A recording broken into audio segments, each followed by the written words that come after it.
அனைவருக்கும் இனிய மதிய வணக்கம்.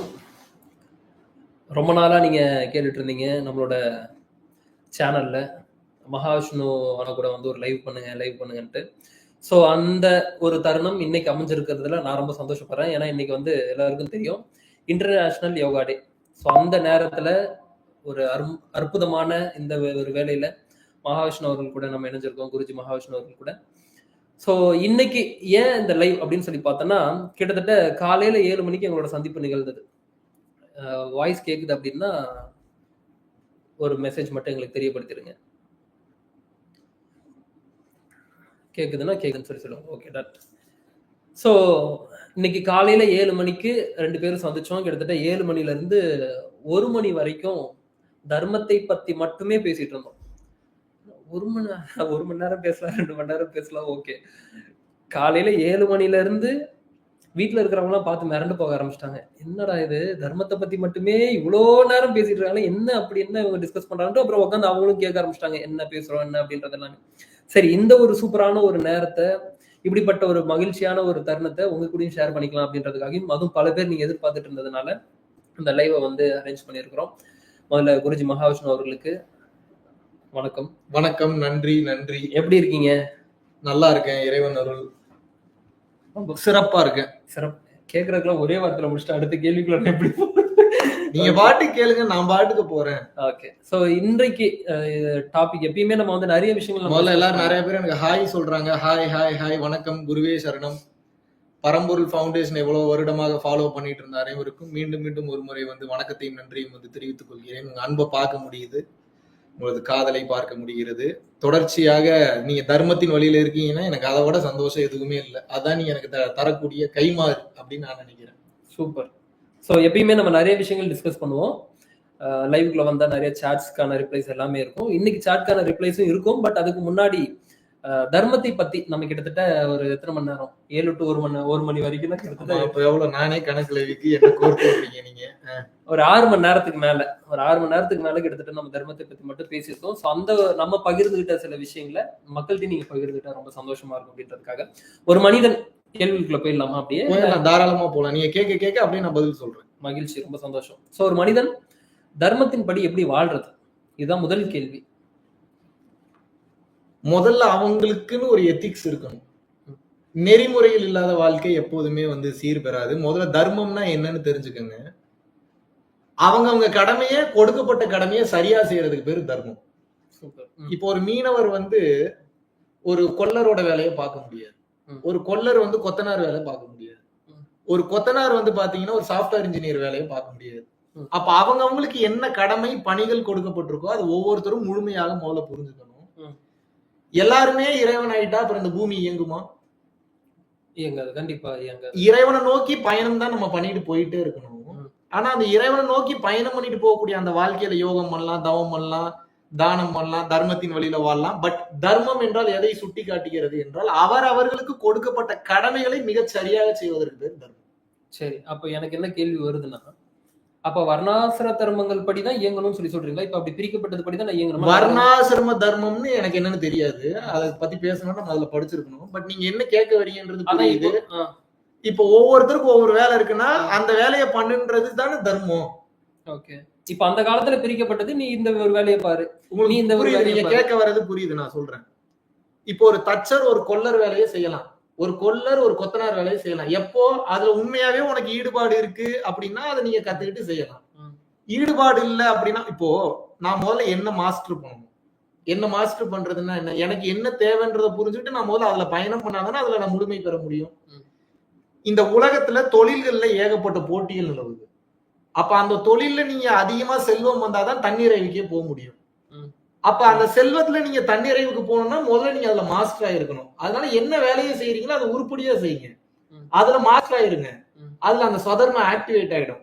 அதுல நீங்க மாஸ்டர் ஆயிட்டீங்கன்னா அப்புறம் நீங்க அதை சார்ந்து உங்க தொழில் அமைச்சுக்கலாம், பிசினஸ் அமைச்சுக்கலாம், இல்ல ஒர்க் பண்ணலாம், இல்ல இதுவே போதுன்ற தன்மைக்கு போலாம். உன்னை நீ தன்னிறைவு செய்ய வேண்டும் என்றாலே நீ எதை புரிந்து கொள்ள வேண்டும் என்றால் உனது வேலையை நீ மிகச் சிறப்பாக செய்ய வேண்டும். அவர்களுக்கு இந்த தர்மத்தின்படி என்ன கடமை கொடுக்கப்பட்டிருக்கிறதோ அந்த தர்மத்தின்படி அந்த கடமையை சரிவர செய்தால்தான் அது முழுமை பெற முடியும். இப்போ ஒரு எக்ஸாம்பிளுக்கு உங்க முன்னாடி கடவுள் வந்துட்டாருன்னு வச்சுப்போம். எதை அடிப்படையா வச்சு உங்களுக்கு வரம் கொடுப்பாருன்னு நினைக்கிறீங்க? நான் வந்து இத்தனை வருஷம் உங்ககிட்ட கேட்டேன் அதனால வரம் கொடுப்பாருன்னு நினைக்கிறீங்களா? இப்போ ஒரு எக்ஸாம்பிள் சொல்றேன். இப்போ உங்களுடைய வரம் வந்து இப்ப இறைவன்கிட்ட டெய்லியும் பிரைம் மினிஸ்டர் ஆகுறேன்னு கேக்குறீங்கன்னு வச்சுக்கோங்க.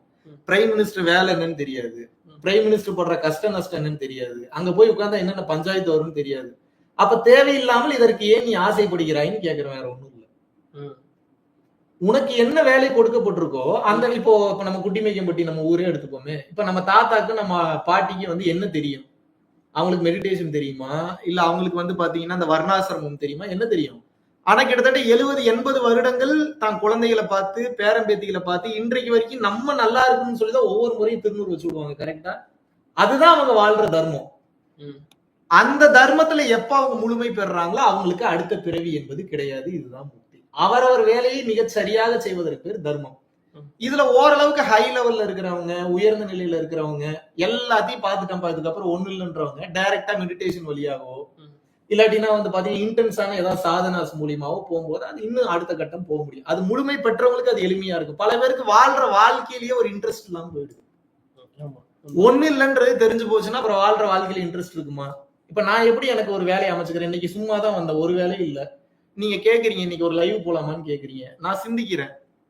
சரி நல்ல விஷயம் தானே, தர்மத்தை பத்தி பேசுவோம். நான் என்ன தன்மையில இருக்கிறனோ என்ன தன்மையில வாழ்றனோ அதை அவங்களுக்கு சொல்லி கொடுக்கணும்னு நினைச்சேன். சோ அதனால இந்த லைவ் வந்து பயன்படுத்திக்கிறேன். அப்ப நானும் இன்னும் செயல்பட்டு தான் இருக்கேன். உங்களுக்கு புரியுதுல நான் என்ன சொல்றேன்? புரியுது. ஆனா இப்போ ஒரு கேள்வி ஒண்ணு வருது இல்ல, எப்படின்னா இப்போ இதுதான் எனக்கு கொடுக்கப்பட்ட ஒரு வேலையான்னு நான் எப்படி தெரிஞ்சுக்கிறது? இப்ப என்ன வேலையில இருக்கியோ அதான் உனக்கு கொடுக்கப்பட்ட வேலை, அதை முதல்ல சரியா செய். அதெல்லாம் இப்ப ஒருத்தர் வந்து ஐடில இருக்கிறாரு, ஒருத்தர் வந்து பஸ் டிரைவரா இருக்கிறாரு, ஒருத்தர் வந்து ஏதோ ஒரு தொழில இருக்கிறாரு. பஸ் டிரைவர் வேலையை பஸ் டிரைவர் கரெக்டா செய்யணும், ஐடி வேலையை ஐடி பாக்குறது தனி கரெக்டா செய்யணும். அது எதுக்காக அப்படின்னா உங்களுக்கு கொடுக்கப்பட்ட கடமை. இப்ப இந்த உலகத்துல நம்ம முன்னாடி இருக்கிற மாதிரி இல்ல. இப்ப ஏஐ முதற்கொண்டு இறைவனுடைய விதிக்கு உட்பட்டு தான் வருது. அது உங்களுக்கு புரிய மாட்டேங்குது. ஏஐ இறைவன் விதிக்கு உட்பட்டு தான் வருகிறது. இங்க நடக்கக்கூடிய கால சூழ்நிலை கால மாற்றங்கள் இறைவனின் விதிக்கு உட்பட்டு தான் வருகிறது. எலான் மஸ்க் நியூரா லிங்க்னு ஒண்ணு கண்டுபிடிச்சிருக்கிறாரு, மூளையை கண்ட்ரோல் பண்றேன்னா இறைவன் அனுமதி இல்லாம இங்க அது நடக்குமா? முதல்ல கண்டிப்பா. அப்ப எல்லாமே இறைவனின் விதிகளுக்கு உட்பட்டு தர்மத்தை மையமாக வைத்துதான் அது நடந்தது. இந்த வார்த்தையை அண்டர்லைன் பண்ணிக்கணும். மறுபடியும் சொல்றேன்னா அந்த வார்த்தைக்கு பின்னாடி அவ்வளவு அர்த்தம் முடிஞ்சிருக்கு. தர்மம் தர்மம் தர்மம். அந்த தர்மத்தின் அடிப்படையில் தான் அனைத்துமே இங்கே இயங்கி கொண்டிருக்கிறது.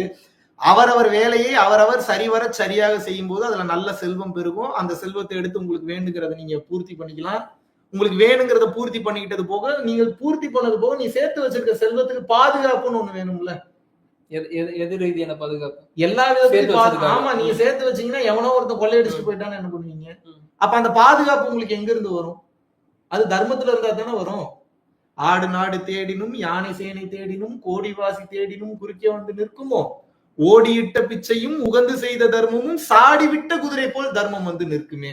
அப்ப நீங்க சம்பாதிச்ச சொத்து பாதுகாப்பா இருக்கணும்னா நீங்க தர்மத்துல இருந்தாகணும், தர்மத்துல இருக்கணும், தர்மம் செய்யணும்.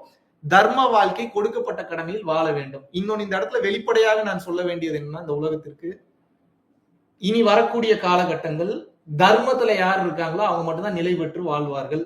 தர்மத்தில் நிலை பெற்று வாழாதவர்கள் இந்த பூமியில் வாழ தகுதியற்றவர்கள் என இறைவன் தீர்மானிக்கும் நேரம் வந்து விட்டது. அதனால ஒவ்வொருவரும் தர்மத்தை தான் பின்பற்ற வேண்டும். தர்ம வாழ்க்கை வாழவில்லை என்றால் நிச்சயமாக அதை பறிக்கிறதுக்குன்னு யாரோ ஒருத்தர் அந்த இறைவன் வந்து அப்பாயின் பண்ணுவார். நான் நடக்காத எல்லாம் கிடைச்சிருச்சுன்ற ஒரு சந்தோஷம் இருந்தாலும் அதுக்கப்புறம் கொடுங்க. ஏப்பா, உனக்கு வேணுங்கிற சாப்பாடு போக, உனக்கு வேணுங்கிற காத்து போக, உனக்கு வேணுங்கிற வளம் போக நீ எக்ஸ்ட்ரா எதுக்கு சேர்த்து வச்சிருக்கிற எல்லாத்தையும்? அதெல்லாம் இன்னொருத்தனோட தானே.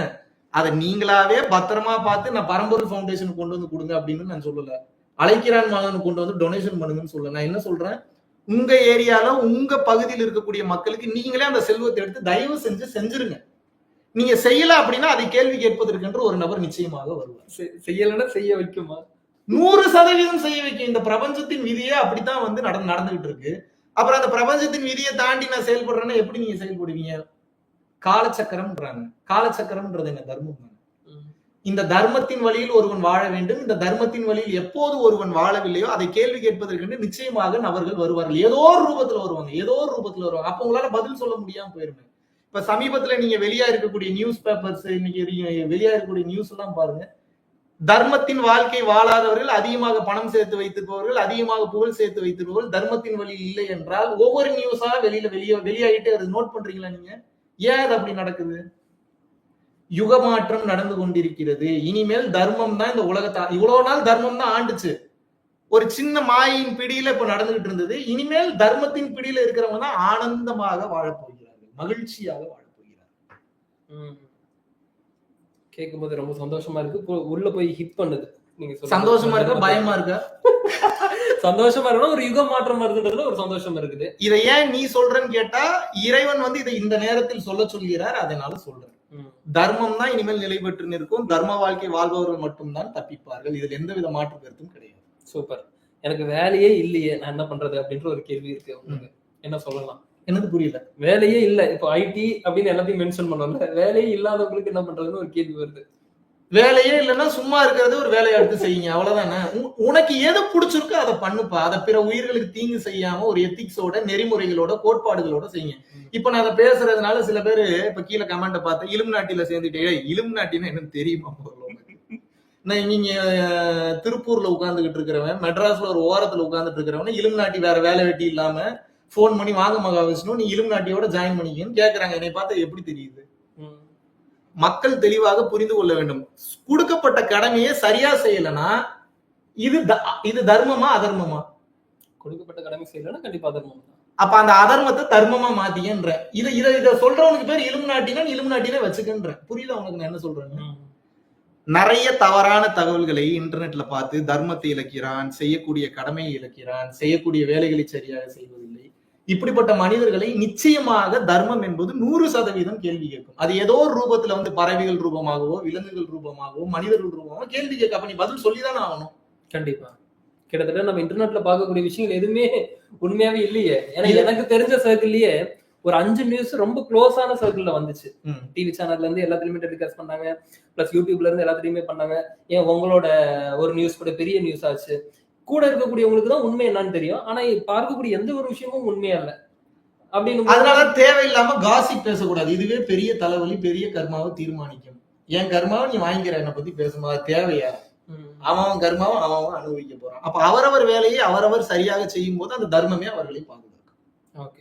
சோ அப்போ எந்த வகையான தர்மம், இன்னும் நான் என்ன மாதிரியான விஷயங்களை பண்ணா இன்னும் சீக்கிரமா ஒரு விஷயத்தை அச்சீவ் பண்ண? முதலில் கொடுக்கப்பட்ட கடமையை சரியாக செய்வது. ஒரு கவர்மெண்ட் நடத்துறதும், ஒரு குடும்பம் நடத்துறதும், ஒரு கம்பெனி நடத்துறதும், ஒரு ஆபீஸ் நடத்துறதும் வெவ்வேறு அல்ல, அனைத்தும் ஒன்றுதான். உன் குடும்பத்தில் நீ சரியாக கடமையை சரிவர செய்யும் போது, தர்மத்தின் வழியில் வரும்போது, இதுக்கு உங்க பக்கத்திலேயே ஒருத்தர் உட்கார்ந்து கணக்கு எழுதிட்டு இருக்கிறார். அவர் பேர் சித்திரகுப்தன் வச்சுக்கோங்க. சூட்சம ரீதியாக இருக்காங்க. இதை நான் பார்த்ததுனால, உணர்ந்ததுனால சொல்றேன், பொய் சொல்லவில்லை. என்ன மனநிலையில நீங்க ஒரு முடிவு எடுத்தீங்க முதற்கொண்டு நோட் பண்ணிட்டு வராங்க. என்ன மைண்ட் செட்ல நீங்க இருக்கீங்க முதற்கொண்டு நோட் பண்ணிட்டு வராங்க. ஒரு ஆளுக்கு ஒருத்தர் இருக்கிறாரா? இது உன் மனசாட்சி தான்ப்பா அப்படின்னு எடுத்துக்கலாம். உன் மனசாட்சி தான்ப்பா. நீ தவறு செய்யறனா அதுவே எழுதிரும்பா. அடுத்த டைம் நீ அதை ரிப்பீட் பண்ணும்போது கில்ட்டினஸ் உன்னை வச்சு செய்யும்பா. இது உள்ள இருந்து நோட் பண்றது ஒண்ணு. உனக்கு வெளியிலையும் ஒரு இன்விசிபிள் ஃபோர்ஸ் ஒண்ணு போட்டிருக்காங்க, அது உங்களுக்கு தெரிய மாட்டேங்குது. அதுக்கு என்றைக்காக இருந்தாலும் நீங்கள் பதில் சொல்லித்தான் ஆக வேண்டும். சரி, நான் இப்ப தர்மத்துல வாழ்றேன், சரியா போயிட்டு இருக்கேன், எனக்கு நல்லது நடக்குமா? 100% நல்லது நடக்கும். இதற்கப்ப தர்மத்துல இருக்கிறவர்கள் மட்டும்தான் தப்பி பிழைப்பார்கள். நான் எழுதி தரேன், 4.5 வருஷத்துல இந்த கலியுகம் முடிய போகிறது. 4.5 years. இந்த 4.5 yearsக்கு அப்புறம் ஒரு யுகம் ஒன்று தொடங்க போகிறது. அது அற்புதமான யுகமாக இந்த உலகம் முழுவதும் இருக்கும். 4.5 வருஷம். 4.5 வருஷம் கரெக்டா. இந்த 4.5 வருஷத்துல பல பஞ்சாயத்து நடக்கும், பல டிசாஸ்டர்ஸ் நடக்கும், நினைத்து பார்க்க முடியாத பல பஞ்சாயத்துகள் நடக்கும். இந்த பஞ்சாயத்துல தப்பிக்கிறவன் தர்மத்துல இருக்கிறான்னு அர்த்தம். தர்மத்துல இல்லாதவர்கள் ஒவ்வொருவரும் மீடியா முன் கொண்டு வரப்படுவார்கள். எப்படின்லாம் கேட்காது, அது அப்படித்தான். ஏன்னா இந்த யுக மாற்றம் இன்று அதை நோக்கிதான் நடந்து கொண்டிருக்கிறது. எனக்கு இறைவன் உணர்த்தியதை வெளிப்படையாக ஒளிவு மறைவு இல்லாமல் தர்மத்தின் பாதையில் சொல்கிறேன். ஓகே. அப்ப இப்ப தர்மத்தை நம்ம டீச் பண்ணிட்டு தான் இருந்தீங்க. கிட்டத்தட்ட பரம்பரை ஃபவுண்டேஷன் கிளாஸ் எல்லா விஷயத்தையுமே டீச் பண்றதுனால ரொம்ப அடிப்படையா வச்சு பண்றது தர்மத்தை தான். திடீர்னு டீச் பண்ணிட்டு இருந்தீங்க, தர்மத்தை தான் சொல்லி கொடுத்துருந்தீங்க. இதுக்கப்புறம் நான் தர்மத்தை சொல்லி தர மாட்டேன், யாருக்கும் நான் டீச் பண்ண மாட்டேன் அப்படின்னு சொல்லி எக்ஸிட் ஆகுறீங்க. கிட்டத்தட்ட ஏகப்பட்ட விஷயங்கள் உங்ககிட்ட இருந்து நான் லேர்ன் பண்ணியிருக்கேன், ஏகப்பட்ட விஷயங்கள் நீங்க எனக்கு டீச் பண்ணிருக்கீங்க. இப்படி திடீர்னு நடுவில் விட்டுட்டு இப்படி போனா எங்களுக்கே ஒரு ஜர்க் ஆகுமாக்காதா? இன்னும் திடீர்னு பேசிட்டு இருந்தாரு, இதுக்கப்புறம் யாருக்கும் நான் டீச் பண்ண மாட்டேன், அவங்க புரிஞ்சுக்கிறவங்க புரிஞ்சுக்கிட்டோம், ஆல்ரெடி நான் போட்ட வீடியோ வச்சு பாருங்க அப்படின்னு சொல்லிட்டீங்க. நடுவில் வீடியோவும் டெலிட் ஆயிடுச்சு, சேனலே போயிடுச்சு. இப்போ நான் அதை எப்படி எடுத்துக்கிறது? இதை நீங்க எப்படி எடுத்துக்கணும்னா, எனக்கு வந்த கடமை முடிந்ததுன்னு எடுத்துக்கணும். இதுக்கப்புறம் அந்த ரிலே குச்சியை உங்க கையில கொடுத்துருக்கேன், நீங்க எடுத்துட்டு ஓடுங்க. மற்றவர்களுக்கு எல்லாம் அங்கங்க விதை போட்டிருக்கேன், அதெல்லாம் கொஞ்சம் கொஞ்சமா செடியா வளர்ந்து மரமா வளர்ந்து காய் தரட்டும், கனி தரட்டும். எனது தர்மத்தை மறைமுகமாக நான் செய்து கொண்டேதான் இருக்கிறேன், அதுல எந்தவித மாற்று கருத்தும் கிடையாது. இன்னும் இறைவன் எனக்கு உத்தரவு கொடுக்கல, எனக்கு இறைவன் உணர்த்தியது போதுமான வரைக்கும் சொல்லிவிட்டா இழுத்து மூடுன்னு சொல்லிட்டாரு, இழுத்து மூடிட்டேன். மறுபடியும் இறைவன் அனுமதி கொடுத்தால், இறைவன் உத்தரவு கொடுத்தால் ஆரம்பிப்பேன், ஆரம்பிக்கணும். அது எனக்கு தெரியும், இறைவன் உத்தரவு கொடுக்கிறாரா இல்லையான்றது எனக்கு தெரியாதா? இத்தனை வருடம் இறைவன் எப்படி சொன்னாரோ அந்த தர்மத்தின் வழியில தான் ஒவ்வொன்றையும் பண்ணிட்டு வந்தோம். அதனாலதான் ஷார்ட் பீரியட்ல இவ்வளவு பெரிய ரீச் இருந்தது. சிறைக்கு சென்று வந்ததுக்கு அப்புறமும் எந்தவித சேதாரம் இல்லாமல் இறைவன் என்னை காப்பாற்றினார். அப்ப அந்த தர்மத்துக்கு நான் உண்மையா இருக்கணும்ல. என்னை எந்த தர்மம் காப்பாற்றியதோ அந்த தர்மத்துக்கு நான் உண்மையா இருக்கணும். அந்த ஒரு விஷயத்துக்கு தான் நான் கேட்கிறேன். ஏன்னா கிருஷ்ணரோட உபதேசத்துல கூட சொல்லப்படக்கூடிய விஷயம் என்னன்னா, இத பத்தி உண்மையை தெரிஞ்சவங்க, சத்தியத்தை உணர்ந்தவங்க துறவு போகணுன்ற அவசியம் இல்லை. அப்படி துறவு போனாங்கன்னா இங்க அதர்மம் ஓங்கும் அப்படின்னு சொல்லப்படுது. அப்போ உங்களுக்கு நீங்க சத்தியத்தை உணர்ந்திருக்கிறீங்க, சில விஷயங்களை நீங்க பேசுறீங்க. இப்ப நீங்களே இதை எப்படி எக்ஸிட் ஆனா இப்ப யாரு அந்த மாதிரியான ஒரு டீச்சிங்ஸ் நீங்க பண்ண முடியும்? இல்ல, நான் இன்னும் எக்ஸிட் ஆகல, நான் இன்னும் கேம்ல தான் இருக்கேன். நான் யூடியூப் சேனல்ல பேசலன்றதுக்காக நான் தர்மத்தை விட்டு போயிட்டேன்னு எப்படி சொல்லுவீங்க? இருந்தாலுமே ஈஸியா ரீச் பண்ணக்கூடிய ஒரு பிளாட்ஃபார்மாக இருக்கக்கூடியது இதுதானே. திருமாறனுடைய வார்த்தையை விட தர்மத்தின் வழியாக வரக்கூடிய டிரான்ஸ்ஜெண்டல் வாய்ஸான துரிய வாக்கு ரொம்ப ரொம்ப அவசியம்னு கருது. திருமாறன் கேட்கறது நியாயமா தான் இருக்கு, பட் என்னுடைய ஓனர் வேற ஆளா இருக்கிறாரு. கண்ணுக்கு தெரியாத சமிக்கை மூலமாக அசரீரி வாயிலாக உள்ளுக்குள் இருந்து உணர்த்தக்கூடிய அந்த துரிய வாக்கு எனக்கு சொல்லுச்சுன்னா கேட்பேன். நீங்க சொன்னா எப்படி கேட்பேன்? இப்ப நான் வெளியே போயிட்டேன், எங்கேயுமே ஒண்ணுமே ஆகலையே, யாருமே சண்டைக்கு வரலையே, யாருமே மகாவிஷ்ணு நீங்க ஏன் போனீங்க, இந்த மக்களுக்கு நீங்க தேவை யாருமே பேசலையே, அப்ப அவங்க செட்டில்ட் ஆகி சந்தோஷமா தானே வாழ்ந்துட்டு இருக்காங்க. நீங்க யூடியூப் சைட் வந்தா தெரியும், பல பேர் கேட்டுட்டு இருக்காங்க. பல பேர் கேட்கறாங்கன்றது வேற, ஒரு கட்டத்துல இருக்கக்கூடிய மனிதர்கள் கேட்கிறாங்கன்றது வேற. சோ நான் மறுபடியும் ஆரம்பிக்க கூடாதுன்ற நான் முடிவு செய்வது அல்ல. எனக்கு பணம் முக்கியம்னா எத்தனை கோடினாலும் எப்படி வேணாலும் என்னால சம்பாதிக்க முடியும். உட்கார்ந்த இடத்துல இருந்து அதை பண்ணக்கூடிய ஆர்டர்ல இறைவன் கொடுத்திருக்கிறார். பட் பணத்தை தாண்டிய சில விஷயங்கள் தர்மத்தின் வழியில போகும்போது இதை உணர்த்தணுன்றதுனாலதான் ஒவ்வொருத்தருக்கும் நேர்முகமாகவும் மறைமுகமாகவும் இந்த தர்மத்தை இப்ப காலையில வந்ததுல இருந்து உங்களுக்கு நான் கிட்டத்தட்ட ஒரு மணி வரைக்கும் நான் எதை பத்தி பேசுறேன், நான் தர்மத்தை பத்தி பேசுறேன் அப்படின்னா இதை கடத்தி நீ கொண்டு போன்றதுனாலதான் பேசுறேன். புரியுதா உங்களுக்கு? அப்ப உங்களோட ஃபாலோவர்ஸ் அதை கேட்பாங்க, அந்த ஃபாலோவர்ஸ் மூலியமா இருக்கக்கூடிய அந்த குடும்பங்கள் நல்லா இருக்கும், அவர்களுடைய ஃபேமிலி நல்லா இருக்கும், அது சிறப்பா இருக்கும். இது எல்லாமே எல்லாருமே ஒரே ஆள் ஓடுறது இல்ல. மகாவிஷ்ணு ஒருத்தன் இந்த உலகத்தை திருத்துறதுக்கு வரல, முதல்ல நான் என்ன திருத்தணும்னு தான் நினைக்கிறேன். அப்ப என்னை நான் ஆழமாக திருத்தி கொண்டு மனிதர்களையும் திருத்தணும் அப்படின்னு நான் நினைக்கிறேன். அப்படின்னா இப்போதைக்கு நான் பேக் ஆஃப் த கேமரா இருந்து அதை பண்ணணும்னு நினைக்கிறேன். இறைவன் அனுமதி கொடுத்தால், இறைவன் உத்தரவு கொடுத்தால், மீண்டும் அதுக்கு விருப்பப்பட்டால் தான் நான் மறுபடியும் லைவுக்கு வர முடியல. நான் எப்படி வர முடியும்? அதுக்காக நான் சந்தோஷமா இல்லைன்னு எப்படி சொல்லுவீங்க? இப்போ தர்மத்தை பத்தி இப்ப நம்ம அழைக்கிறான் மதம் சேனல்ல தர்மத்தை பத்தி நீங்க பேசணுன்றதுக்காக கிட்டத்தட்ட ஒரு 6 மணி நேரம் நம்ம தர்மத்தை பத்தி பேசணும். சோ இதை இன்னும் நிறைய மக்கள்கிட்ட போய் சேரணுன்றதுக்காக நீங்க சொன்னதா சொல்றீங்க. இப்போ அதுக்கு முன்னாடி நம்ம டிஸ்கஸ் பண்ணும்போது என்ன சில விஷயங்கள் சொன்னீங்கன்னா, தகுதியானவர்களுக்கு தான் போய் சேரணும் அப்படின்ற ஒரு விஷயமும் சொன்னீங்க. இதை நான் எப்படி எடுத்துக்கிறது? இப்ப நான் இப்ப பேசுனா தகுதியான நபருக்கு தான் போதான்னு நான் எப்படி? மாபெரும் ரகசியங்களை இனிமேல் வெளியிடாதீங்க. மக்கள் எவ்வளவு, அதாவது சராசரி மக்கள்ல எத்தனை பேர் நல்லவங்க, எத்தனை பேர் கெட்டவங்க. கெட்டவங்க நல்லவங்கன்றது என்ன? கடமையை செய்பவன், கடமையை செய்ய தவறுபவன், அப்படி பிரிச்சுக்கலாம். அவனவனு கொடுக்கப்பட்ட கடமையை சரியாக செய்பவன், கடமையை சரியாக செய்ய தவறுபவன். தவறுனவனுக்கு நீங்க பெரிய பொக்கிஷத்தை கொடுத்தீங்கன்னா இன்னும் 2 குடும்பத்தை எப்படி நாசம் பண்றதுன்னு தான் யோசிக்கலாம். புரியுது உங்களுக்கு? அப்ப பிரபஞ்சம் அதுக்கு அவன் பதில் சொல்லணும், அது வேற மேட்ரு, அது வேற ஒரு மூலியமா பதில் சொல்லணும். இறைவன் கண்டிப்பா அதுக்கு உண்டான வேலைகளை நிச்சயமா செய்வாரு. அப்ப நான் என்ன சொல்றேன், அவரவர் கடமையை சரியாக செய்து வருவதற்குண்டான முன்னேற்பாடுகளை ஒவ்வொருவரும் எடுக்க வேண்டும். உனக்கு என்ன கடமை கொடுக்கப்பட்டிருக்கு அதை நீ செய். இல்ல நீ இப்போ ஒரு ஐடி ப்ரொஃபஷன்ல இருக்க, நீ அடுத்து விவசாயத்துக்கு வரணும்னு நினைக்க, ஐடி ப்ரொஃபஷனை விட்டுரு, ஐடி ப்ரொஃபஷனை சரியா முடிச்சுட்டு வா. மேனேஜரை தூக்கி எறிஞ்சிட்டு இருக்கக்கூடிய ஆபீசர்ஸ் எல்லாம் சங்கடப்படுத்திட்டு எனக்கு ஒரு புரிதல் வந்துருச்சுன்னு சொல்லி அசிங்கப்படுத்திட்டு காயப்படுத்திட்டு போக கூடாது. புரியுதா? அவர்கள் மனம் கோணாமல் அந்த இடத்த விட்டு வெளியில வரணும். வெளியே வந்ததுக்கு அப்புறம் விவசாயத்தை முழுமையா கற்றுக்கணும். விவசாயத்தை முழுமையா கற்றுட்டு அதுக்கப்புறம் தாராளமா நீங்க விவசாயம் செய்யலாம், இல்ல வேற ஏதாவது பிசினஸ் பண்ணலாம். எங்க இருந்தாலும் உங்களுக்கு ஒரு எத்திக்ஸ் வச்சுக்கோங்க, நெறிமுறைகள் வச்சுக்கோங்க, கோட்பாடு வச்சுக்கோங்க. அதை தாண்டி நீங்க நிச்சயமா போகக்கூடாது. உங்களுக்கு என்ன கடமை கொடுக்கப்பட்டிருக்கோ அது இந்திய சட்ட திட்டத்தின்படி, அந்தந்த நாட்டின் சட்ட திட்டத்தின்படி, அந்தந்த நாட்டினுடைய லாவை மீறாம அந்த நாட்டோட என்போர்ஸ்மெண்ட்டுக்கு ஆபத்து விளைவிக்காம நீங்கள் செய்ய வேண்டும். இதைத்தான் நான் சொல்றேன். அப்ப யார் எந்த கடமைகளை வேணா அங்க இருந்து செய்யலான்றீங்க. அவங்க பார்க்கக்கூடிய வேலையை பார்க்கட்டும். இது கிருஷ்ணரே சொல்லிட்டாரு, இப்ப கடமையை செய் பலனை எதிர்பார்க்க. நான் புதுசாவா பேசிக்கிட்டு இருக்கேன். நான் இப்ப பேசினேன் ஏதாவது புதுசா, தர்மம்ன்றது புதுசா, கடமையை சரியா செய்யுன்றது புதுசா. என்ன எதிர்பார்க்காத, உனக்கு என்ன தோணுதோ, எதை சார்ந்து நீ இயங்குறியோ அதை நீ வந்து தொடர்ச்சியாக செய்யுன்றது எந்த வித தவறும் இல்லை. ஓகே. ஸோ நம்ம டிஸ்கஸ் பண்ணும்போது ஒரு விஷயம் சொன்னீங்க, இந்த உலகத்துல வந்து டோட்டலா எல்லா விஷயமும் நம்ம மாத்திட்டோம் அப்படின்னா இந்த மாயையே டோட்டலா நம்ம மாத்துற மாதிரி ஆயிடும், அப்படிதானே சொன்னீங்க? அப்போ அப்படி இருக்கும்போது நான் இங்க மாத்துறதுக்கே முயற்சி பண்ணக்கூடாது, எல்லாமே சரிவரதான் இயங்குதுன்னு தான் நீங்க சொன்னது. எனக்கு நீங்கள் உங்க கடமையை செஞ்சுக்கிட்டே வாங்க. நீங்க எதை பண்ணணும் எதை பண்ணக்கூடாதுன்றதை இறையே உணர்த்தும் ஒரு கட்டத்துக்கு மேல. அது வரைக்கும் உங்களுக்கு அலவுட் டு ஸ்பீக். அது வரைக்கும் நீங்கள் தாராளமாக பேசலாம். நல்லதை 4 பேருக்கு சொல்லி கொடுக்கறதுல எந்த வித தவறும் இல்லை. தகுதி இல்லாத நபர்களுக்கு எல்லா ரகசியங்களும் சொல்லி கொடுக்கும் போது அது உங்களுக்கே ஆப்பா வந்து முடியும். ஏன்னா இன்னும் இங்க இருக்கக்கூடிய இந்த எவல்யூஷன் ப்ராசஸ்ல இருக்கக்கூடிய மனிதர்கள் இன்னும் அதற்கு தயாராகவில்லை. ஓகே. நான் என்ன கேட்கறேன்னா, இப்போ அந்த கடமையை செய்ய தவறுபவர்கள், ஓகே, அவங்களும் அந்த கோடிங்குள்ள தானே இருக்காங்க. நீங்க கோடிங்னா என்ன கோடிங் சொல்றீங்க? அதுதான் விதி, அவங்களோட விதி அப்படின்னு சொல்லி எடுத்துக்கலாமான்னு சொல்லி கேட்கறேன். இப்ப எனக்கு விதிக்கப்பட்டது நான் கடைசி வரைக்கும் ஃபிஷர்மேனாவே இருந்துடணும், கடைசி வரைக்கும் நான் தச்சராவே இருந்துடணும், கடைசி வரைக்கும் நான் கொல்லனாவே இருந்துடணும். அப்படி அல்ல. நீ ஆசைப்பட்டால் அடுத்தடுத்த கட்டம் பயணம் பண்ணி போலாம். அது உனக்கு அவசியமா நீ யோசிச்சுக்க. எந்த வேலை செஞ்சாலும் எதுக்கு செய்வ? சாப்பாட்டுக்கும் பணத்துக்கும் தான் செய்வ.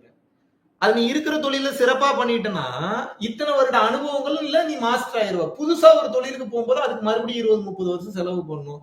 ஏன் அந்த டைமை வேஸ்ட் பண்றீங்கன்னு கேட்கறேன். அப்போ அதாவது ஒரு நெகட்டிவ் அண்ட் ஒரு பாசிட்டிவ் இருந்தாதான் இயக்கமே இருக்கும் அப்படின்றதுதான். நிச்சயமாகப்பா. இப்போ ஒரு கார் போறீங்க, எக்ஸலேட்டர் மட்டும் இருக்கு, பிரேக் இல்ல அப்படின்னா அந்த கார் எப்படி நிக்கும்? அப்ப இயக்கக்கூடிய விசை என்ற ஒன்று இருந்தா ஸ்டாப்பிங் ஃபோர்ஸ் ஒண்ணு இருக்கணும்ல.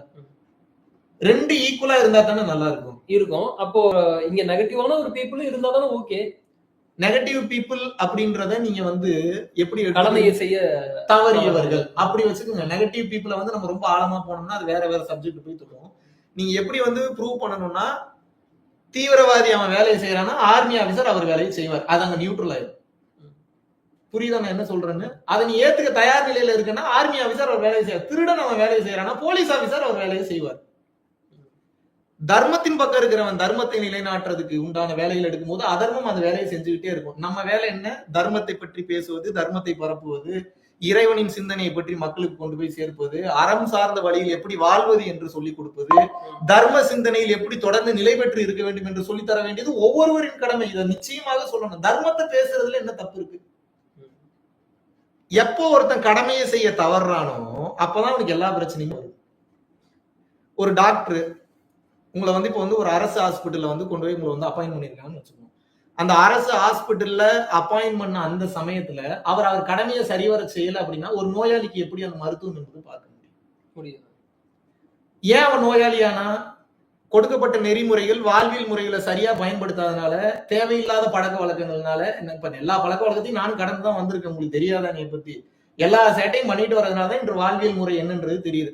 அப்ப அந்த பழக்க வழக்கங்கள் தவறாக போகும்போது அவன் கடமை தவறான். கடமை தவறும் போது நோயாளி ஆகிறான். இப்ப பாருங்க, இது எல்லாமே ஒரு செயின் தான். புரியுதா நான் சொல்றது? எப்போது ஒருவன் கடமையில் இருந்து விலகுகிறானோ அப்போது கர்மாவில் இருந்து அவன் தப்பிக்க முடியாத சூழ்நிலை என்பது இன்னும் அதிகமாக ஏற்படும். சோ கர்மாவிலிருந்து தப்பிப்பதற்குண்டான இப்ப வாழ்க்கை ஒண்ணு இல்லைன்னு உங்களுக்கும் தெரியும், எனக்கும் தெரியும். என்னுடைய ஆயுட்காலம் முடிகிற வரைக்கும் என்ன என்டர்டைன்மெண்ட் இருக்கு? அப்ப இங்க ஒரு செயல் செய்யறேன்னா அந்த செயலுக்கு இப்ப எல்லாத்துக்குமே நான் ஒரு விலை கொடுக்க வேண்டியதா இருக்கு. பண ரீதியா ஒரு விலை கொடுக்க வேண்டியதா இருக்கு. அந்த பணத்தை சம்பாதிக்கிறேன் அப்படின்னா கண்டிப்பா அது இன்னொருத்தர் பாக்கெட்ல இருந்து வருது. அப்ப இன்னொருத்தர் பாக்கெட்ல இருந்து வரும்போது அது இன்னொருத்தரை பாதிக்காத அளவுக்கு, அவருக்கு வேதனை கொடுக்காத அளவுக்கு, அவருக்கு கஷ்டங்கள் கொடுக்காத அளவுக்கு இருக்குன்னா எதை பத்தி நான் கவலைப்பட தேவையில்லை. அதான் சொல்லுவாங்கல்ல, ஒரு அரசு மக்கள் கிட்ட இருந்து வாங்கக்கூடிய வரி பணத்தை எப்படி வாங்கணுமா அது சொல்றாங்க. அந்த தத்துவத்துல சொல்றாங்க, ஒரு பூவிலிருந்து ஒரு பூச்செடியிலிருந்து ஒரு பூவை பிடுங்கும் போது அந்த பூவுக்கும் வலிக்காம அந்த செடிக்கும் வலிக்காம பிடுங்கணுமா, அப்படி வாங்கணும்ன்றாங்க. இதுதான் கடமை. அந்தந்த நாட்டுக்குன்னு சொல்லி ஒவ்வொரு லா இருக்கு, அந்தந்த நாட்டுக்குன்னு சொல்லி ஒரு சில தர்மம் இருக்கு. அந்த தர்மத்தை கடைபிடிக்கும் போது நிச்சயமாக இறைவன் அதற்குண்டான பலனை கொடுத்தே தீர்வார். அதை பத்தி நீங்க கவலை பண்ணணும்னு அவசியம் இல்லை. ஓகே. அப்போ இப்ப இந்த குடும்ப வாழ்க்கையில இருக்கிறாங்க, அவங்களுக்கு உங்களோட கருத்து என்ன? தெளிவா கேளுங்க. இப்படி கேட்டீங்கன்னா என்ன அதான் பண்ணுவீங்க? குடும்ப வாழ்க்கையில இருக்கிறாங்க. ஆல்ரெடி நிறைய விஷயங்கள் வந்து இந்த குடும்பமே வந்து ஒரு மாயை அப்படின்னும் போது, இப்போ அந்த குடும்ப வாழ்க்கைக்குள்ள இருக்கும்போது அவங்களோட கடமையை செய்யறதுன்றது எது? அவங்க குழந்தை குட்டியை பாத்துக்கிறது, அவங்களோட ஹஸ்பண்ட் பாத்துக்கிறது, அவங்களோட மனைவியை பாத்துக்கிறதா? இல்லறம், துறவறம் 2 பிரிச்சுக்கங்க. இல்லறத்துல இருக்கிறவங்க துறவரத்துல இருக்கிறவங்களுக்கு உதவி பண்ணும். இங்க கான்செப்டே அப்படிதான் இருக்கு. ம். அப்ப உங்களோட குடும்ப கடமை என்ற ஒன்று இருக்கு. மனைவியை நல்லா பாத்துக்கணும். மனைவிக்கு உடல் ரீதியா, மன ரீதியா, ஆன்ம ரீதியா என்ன தேவை இருக்குன்னு கணவன் மனைவியை பாத்துக்கணும். மனைவி வந்து கணவனை பாத்துக்கணும். ஏன்னா அதுக்குதான் கல்யாணமே பண்ணிருக்கீங்க. அது வந்து இல்லற தர்மம். வாழ்வியல் தர்மத்தை பல ரீதியா பிரிக்கிற மாதிரி இல்லற தர்மம் என்ற ஒன்று இருக்கிறது. அந்த இல்லற தர்மத்தை நீ பாதுகாத்து தானே ஆகணும். அக்னி சாட்சியா தாலி கட்டி கூட்டு வந்துட்ட, கல்யாணம் பண்ணி குழந்தை பிறந்துருச்சு. இப்ப அந்த பெண் வந்து ஆணை நம்பித்தான் இருப்பான். அந்த நேரத்துல நான் கழட்டி விட்டு போறேன், உன் கூட வாழ பிடிக்கல அப்படின்னா நீ கழட்டி விட்டு கூட போ. ஆனா நீ கழட்டி விட்டு போகும்போது அந்த குழந்தைக்கும் அந்த மனைவிக்கும் வலிக்காத அளவுல அந்த ஞானத்தை கொடுத்துட்டு போ. புரியுதா நான் சொல்றது? புரியுது. புத்தர் வந்து குழந்தையை விட்டுட்டு போறாரு, மனைவியை விட்டுட்டு போறாருன்னா அதுக்கப்புறம் பல்லாயிரம் பேர்களுக்கு அந்த தர்மத்தை செஞ்சு அந்த வாழ்வியல் நெறிமுறையை சொல்லி கொடுத்து அவர் கர்மாவை நியூட்ரல் பண்ணிட்டாரு. உங்களால நியூட்ரல் பண்ண முடியுமா? ராகவேந்திரர் அவர்களும் ஆஃப்டர் மேரேஜ் இல்லறத்தில் இருப்பது தவறல்ல. இல்லறத்தில் இருக்கும்போது இல்லற கடமைகளை முடிக்கணும். ஞானம் தான் விடுதலை எல்லாத்துக்குமே கொடுக்குது. அப்ப என்னன்னா அந்த தர்மம் என்னன்றது, அந்த ஞானம் என்னன்றது மனைவிக்கும் சொல்லி கொடுத்து, கணவனுக்கும் சொல்லி கொடுத்து, 2 பேரும் அந்த புரிதல்ல வரும்போது அந்த பாண்டேஜ் வந்து கொஞ்சம் கொஞ்சமா உடைஞ்சுக்கிட்டு வரும். அப்ப ஒட்டியும் ஒட்டாமல் இருக்கக்கூடிய அந்த நிலையில இருப்பாங்க. அப்ப அந்த தர்மம் செய்யறது மூலமாக கர்ம வினைகள் 200% குறையும். ஒவ்வொருவரும் தர்மம் செய்யணும், தானம் செய்யணும், தேவைப்படுபவர்களுக்கு உதவி செய்யணும். இறைவன் கிட்ட நீங்க பாரத்தை போட்டுட்டு உங்ககிட்ட இருக்கக்கூடிய இப்போ மற்ற இடங்கள்ல தசபாகத்தை வந்து பிறருக்கு வந்து கொடுக்குறாங்க. சம்பாரிச்ச சொத்தெல்லாம் சேர்த்து வச்சு என்னதான் பண்ண போறீங்க? அது ஒரு தசபாகம்னா தசுனா 10ன்னு அர்த்தம். அந்த 10% எடுத்து தர்மம் சார்ந்த அறச்செயல்களுக்கு நீங்க செலவு பண்ணித்தான் ஆகணும். இல்லாட்டி நீங்க பதில் சொல்லிதான் ஆகணும். அது ஏதோ ஒரு ரூபத்துல வந்து கேள்வி கேட்கும். ஆனா இப்ப நம்ம இந்த உலகத்துல இருக்கக்கூடிய பார்வையில சொல்றேன், சில பேரை பார்த்தா பெருசா தர்மம் பண்ற மாதிரி எல்லாம் தெரியலையே. ஆனா அவங்க கிட்ட செல்வம் நல்ல உங்களுக்கு எப்படி தெரியும் அவங்க தர்மம் பண்ணலன்னு? சிந்தனையில தர்மம் பண்ணிருக்கலாம், செயல்ல தர்மம் பண்ணிருக்கலாம். எல்லாரும் அட்வர்டைஸ்மெண்ட் பண்ணிட்டு தர்மம் பண்றது இல்ல. அவரவர் செய்த தர்மம் நிச்சயமா பாதுகாக்கும். அவங்க தாத்தா பாட்டி செய்த தர்மம் பாதுகாக்கும். அவங்களுடைய மூதாதையர்கள் வேண்டிய அந்த வேண்டுதல் வந்து பாதுகாக்கும். பல ரூபங்கள்ல இப்படி அந்த தர்மம் வந்து உதவிட்டு தானே இருக்கு. நமக்கு தெரியலன்னா அது நடக்கலன்னு நம்ம எப்படி சொல்லலாம்? இல்ல இப்ப பார்க்கும்போது நம்மளுக்கு ஒரு நெகட்டிவா ஒரு ஃபீல் இருக்கு. அவங்க கடமையை செய்யல அப்படின்ற ஒரு ஃபீல் இருக்கு. உங்களுக்கு தெரியலன்றத அவங்க செய்யலன்னு எப்படி சொல்லுவீங்க? அவன் கடமையில அவன் கரெக்டா இருக்கிறான்னா? ஒரு திருடன் அவன் திருட்டுல அவன் எவ்வளவு கரெக்டா இருப்பான்னு உங்களுக்கு தெரியுமா? அதனால மாட்டிக்காம திருடிட்டு இருக்கிறான். அவன் எப்ப கடமை தவறான் அதுவும் அந்த ஸ்கிரிப்ட்ல இருக்குங்க. நான் திருடுங்கன்னு நான் சொல்றேன், நல்லா புரிஞ்சுக்கங்க. திருடுறவனுக்கு போலீஸ்காரர் வப்பார் ஆப்பு, அது மாற்றுக்கிறதே இல்ல. அவன் எப்ப வரைக்கும் மாட்டிக்காம இருப்பானா அவன் கடமையில அவன் கரெக்டா இருக்கிற வரைக்கும். அவன் கடமை தவறான்றப்ப போலீஸ்காரர்கிட்ட மாட்டிப்பான். நான் என்ன சொல்ல வரேன்றது புரியுதா? எப்போ ஒருத்தன் ஹீரோ ஆகுறான்? வில்லனை கொண்டாதான் ஹீரோ ஆகுறான். அப்ப வில்லனே இல்லாம போயிட்டா ஹீரோக்கு வேல்யூ இல்லாம போயிருது. ஹீரோன்ற ஒரு பட்டமே இருக்காது. ஆமா இருக்காதே. இப்போ முருகப்பெருமான் இருக்கிறாருன்னா அசுரனை கொன்று ஒரு 2 பக்கம், ஒரு பக்கம் வேலாவும் இன்னொரு பக்கம் மயிலாவும் தன் வாகனால மாத்திக்கிட்டார்ல அவரு. அந்த பக்குவம் இன்று யாருக்கும் வருவதில்லை. அவரவர் கடமையை செய்ய தவறுகிறார்கள். கடமையை செய்ய தவறும் போது பஞ்சாயத்துல போய் மாட்டிக்கிறாங்க. சோ நான் ஆல்ரெடி சொல்லி கொடுத்ததான் இப்பயும் சொல்றேன், எப்பயும் சொல்றேன். தான தர்மத்தை அதிகப்படுத்துங்க, நிறைய தர்மம் பண்ணுங்க, தெரிஞ்ச விஷயங்களை ஷேர் பண்ணுங்க. மிகப்பெரிய ரகசியங்கள், யோக ரகசியங்களை தகுதியான நபர்களுக்கு சொல்லிக் கொடுங்க. அதுக்காக ஏங்குறாங்கல்ல, நான் ஏன் இவ்வளவு கஷ்டப்படுறேன், நான் ஏன் இவ்வளவு பஞ்சாயத்துல இருக்கேன், எனக்கு ஏன் இந்த நிம்மதியே கிடைக்கல, நான் ஏன் இவ்வளவு ப்ராப்ளம்ல இருக்கேன், எனக்கு ஏன் இத்தனை ப்ராப்ளம்ஸ் வருது, இந்த தன்மையில எவன் ஒருத்தன் ஏங்குறான்னா அவனுக்கு உயர்ந்த வகை ரகசியங்களை நீங்க தாராளமா சொல்லிக் கொடுக்கலாம். மத்தவங்களுக்கு எல்லாம் நீங்க அந்த வாழ்வியல் நெறிமுறைகளை நீங்க சொல்லி கொடுத்தீங்க. எப்படி வாழணும்னு முதல்ல சொல்லிக் கொடுங்க, அப்புறம் இறைவன் ஆகலாம். முதல்ல நீ மனுஷன் ஆகடா, அப்புறம் இறைவன் ஆகலாம்னு சொல்லிக் கொடுங்க. நீ மனுஷனே ஆகாம இறைவன் ஆனா இறைவன்றது சூப்பர் நேச்சுரல் சம்பந்தப்பட்டது. உண்மையான பவர் என்ன தெரியுமா? எல்லா பவரும் இருந்து பயன்படுத்தாம இருக்கிறது தான் உண்மையான பவர். அந்த பக்குவம் இருக்கா யாருக்காவது? அந்த நிதானம் இருக்கா? எதுவுமே இல்லாதவனுக்கு நீங்க எல்லாத்தையும் சொல்லி கொடுத்துட்டீங்க அப்படின்னா இந்த உலக இயக்கத்தையே சீர்குலைத்து விடுகிறான். மாயை அழகானது, ஆனந்தமா முதல்ல வாழு. படைக்கிறது ஈஸி. ஒரு முறை உறவு கொண்டதுக்கு அப்புறம் 10 மாசத்துல படைச்சிடலாம். மனிதனுக்கு சொல்றேன், மற்ற உயிரினங்களுக்கு அதுக்கு தகுந்தாரு போல. அழிக்கிறது ஈஸி, இப்படின்றதுக்குள்ள அழிச்சிடலாம், சுட்டுறலாம், குத்திரலாம். வாழ வைக்கிறது பெரிய தர்மம். அது கிட்டத்தட்ட 80 இயர்ஸ் வந்து 100 இயர்ஸ் ஆஃப் ப்ராசஸ். அப்ப அந்த வாழ வைக்கிறதுக்கு உண்டான அந்த வாழ்வியல் நெறிமுறைகளை, அந்த வாழ்வியல் கடமைகளை ஒவ்வொருவரும் நிச்சயமாக புரிந்து கொள்ள வேண்டும். இப்போ அகால மரணம் அடைகிறாங்க. அவங்களுக்கும் இந்த தர்மத்திற்கும் இந்த விதிக்கு சம்மதம் இருக்கா? Each and every thing is connected. இந்த உலகத்துல கனெக்ட் ஆகாம எதையுமே இல்ல. இதை நீங்க வந்து தெளிவா புரிஞ்சுக்கணும். அகால மரணம் அடைகிறதுக்கும் நார்மல் மரணம் அடைகிறதுக்கும் எல்லாமே அவன் செய்த செயல்களுக்கும் அவனுக்கும் தொடர்பு உண்டு. இந்த ஏர் இந்தியா கிராஷ் பத்தி உங்களோட கருத்து என்ன? என்னுடைய கருத்து என்னங்க, டைம் வந்துருச்சு, போயிட்டாங்க. இப்ப நல்லதுன்னு சொல்ல முடியாது, கெட்டதுன்னு சொல்ல முடியாது. நான் கவனிக்கணும், ஏன் இது நடக்குதுன்னு முதல்ல கவனிக்கணும். அப்பதான் எனக்கு புரியும். இப்ப நான் இது நடந்துருச்சுன்றக்கா ஏர் இந்தியாக்காரங்களை நான் குறை சொல்ல முடியுமா? இல்ல விமானியை நான் குறை சொல்ல முடியுமா? இல்ல அங்க வந்த நான் பயணிகளை வந்து நான் குறை சொல்ல முடியுமா? நான் யாரையுமே குறை சொல்ல முடியாது. ஒண்ணு மட்டும் சொல்லலாம், அவரவர் நேரம் வரும்போது எக்ஸிட் ஆயிடும். அதுக்குள்ள உன்னுடைய அருள் கணக்குல நீ எவ்வளவு டெபாசிட் வச்சிருக்கியோ அதை பொறுத்துதான் உனக்கு அடுத்தடுத்த கட்டங்கள் கொடுக்கப்படும். நீ இங்கேயே இருக்கணுமா, இல்ல இங்க இருக்கக்கூடியதுல உனக்கு ஏதாவது பணிகள் கொடுக்க போறாங்களா, இல்ல நீ திருவண்ணாமலையில போய் சும்மா உட்காரணுமா சாமியாரா, இல்ல எதுவுமே தெரியாம பைத்தியமா சுத்தணுமா, இல்ல வந்து செத்து போய் மறுபடியும் நீ பேயா சுத்தணுமா, இல்ல மறுபடியும் அங்க இறைநிலைக்கு போகணுமான்றது எது முடிவு பண்ணுது? நீ இப்போது இருக்கக்கூடிய இல்லற துறவர அந்த தர்மத்தில் தான் இருக்கிறது. அதை மிக சரியாக செய் என்று கூறுகிறது. அந்த தர்மத்தோட கரன்சி பத்தி சொன்னீங்கல்ல, அதை பத்தி கொஞ்சம் டீச் பண்ணுங்க. அதாவது நமக்கு தெரிந்து பொருள் கணக்கு மட்டும்தான் எல்லாத்துக்கும் தெரியுது. பேங்க் அக்கவுண்ட்ல எவ்வளவு பணம் இருக்குன்றது மட்டும்தான் தெரியுது. அருள் கணக்கு என்று ஒன்று இருக்கிறது. வள்ளல் பெருமான் சொன்னது போல, ஆழ்வார்கள் சொன்னது போல, வைஷ்ணவிசத்துல வந்து ஆழ்வார்கள் சொன்னது போல, சைவிஷத்துல வந்து நாயன்மார்கள் சொன்னது போல, அருள் கணக்குல நீங்க டெபாசிட் சேர்த்துக்கிட்டே வரணும். அது எப்படி சேர்க்கும்? பிற உயிர்களுக்கு நீ சேவை செய்யும் போது, எதிர்பார்ப்பு இல்லாமல் உதவி செய்யும் போது, தெரிஞ்ச நாலேஜை ஷேர் பண்ணும்போது, அந்த உயிர் கஷ்டப்படாமல் இருக்கக்கூடிய அந்த ரூட்டை நீ சொல்லி கொடுக்கும் போது அந்த அருள் கணக்குல டெபாசிட் சேர்ந்துட்டே வரும். எல்லாரையும் இனிமேல் நோட் பண்ண வேண்டியது அதுதான். அருள் கணக்குல டெபாசிட்டை சேருங்க. நீங்க அருள் கணக்குல எப்ப நீங்க வந்து டெபாசிட்டை நீங்க சேர்க்கலையோ அதற்குண்டான பாதிப்புகள் மிகப்பெரிய லெவல்ல வரும், வாழும் போதே வரும். அதனாலதான் சொல்றேன், நிறைய கோடீஸ்வரர்கள், நிறைய மில்லியனர்ஸ், நிறைய பில்லியனர்ஸ் நிறைய சேர்த்து வச்சிருக்காங்க.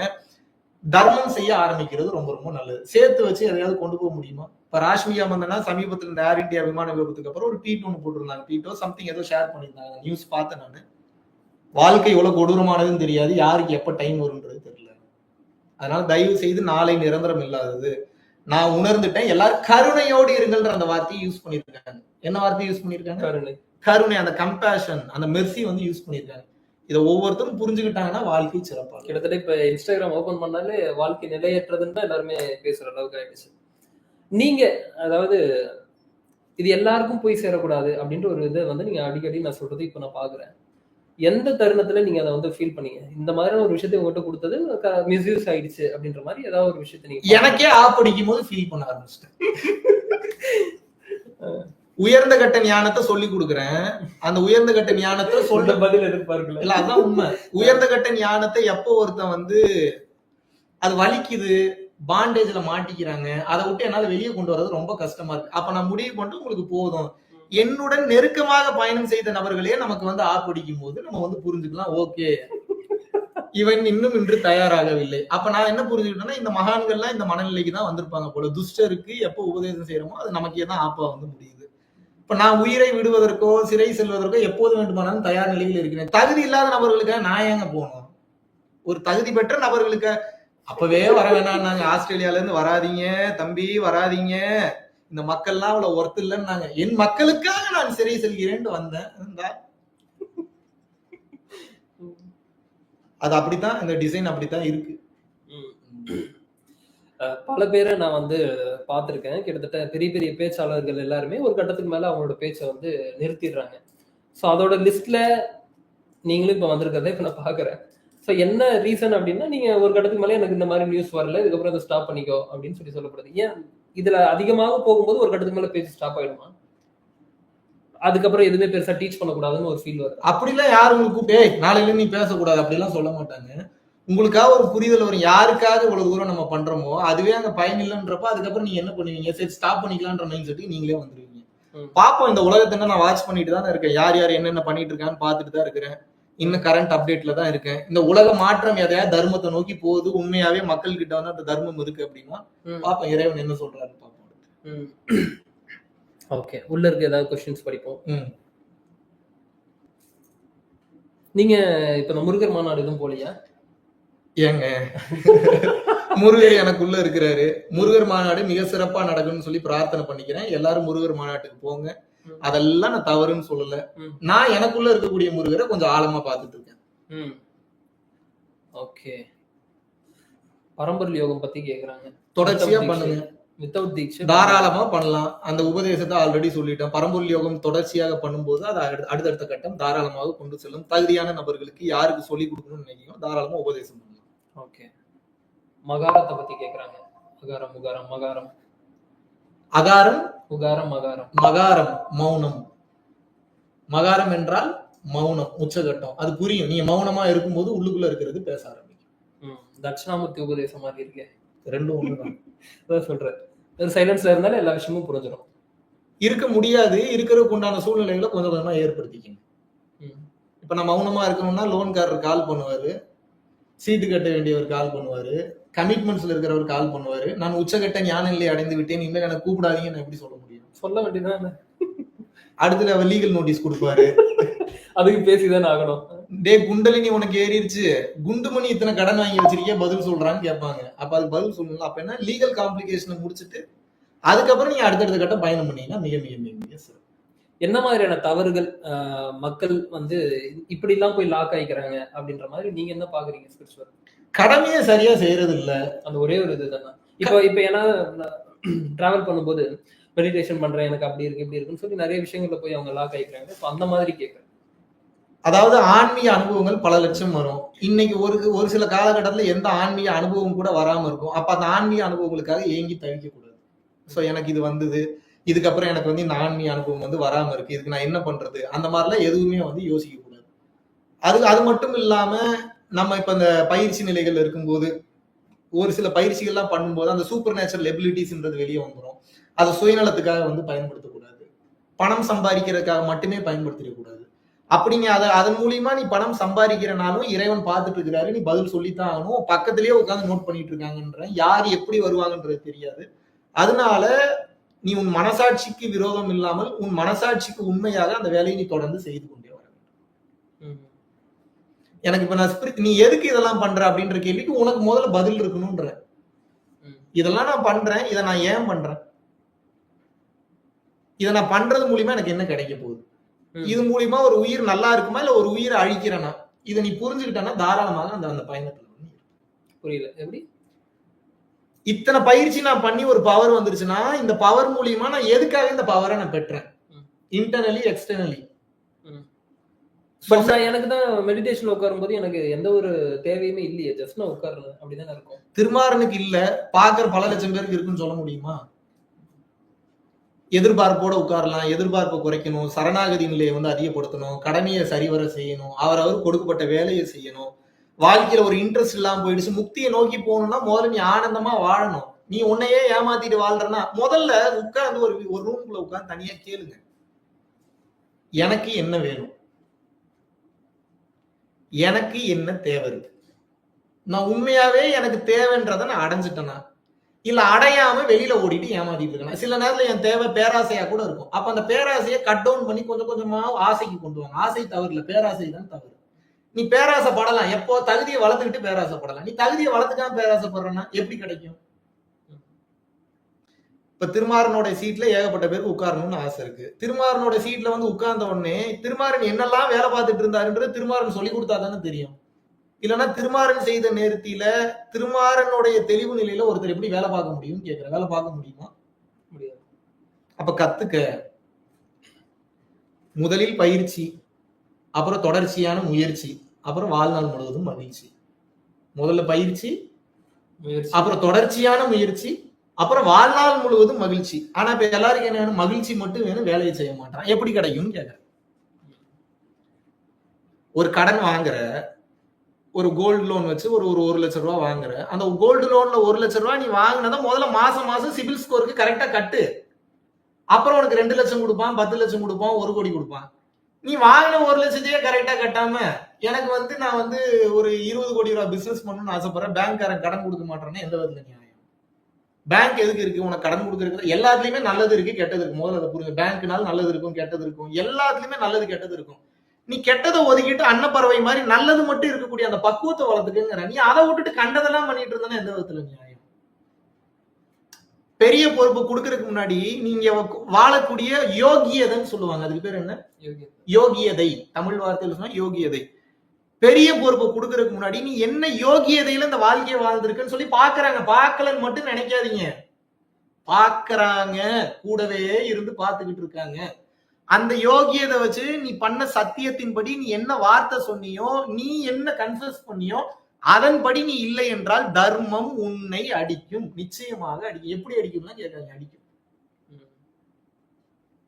நான் கும்பிடக்கூடிய காஞ்சி விஸ்வநாத சுவாமிகள் மீதும், நாராயணன் மீதும், பெருமாள் மீதும், சிவபெருமானின் மீதும் சத்தியமிட்டு சொல்கிறேன், தர்மம் உன்னை அடிக்கும்.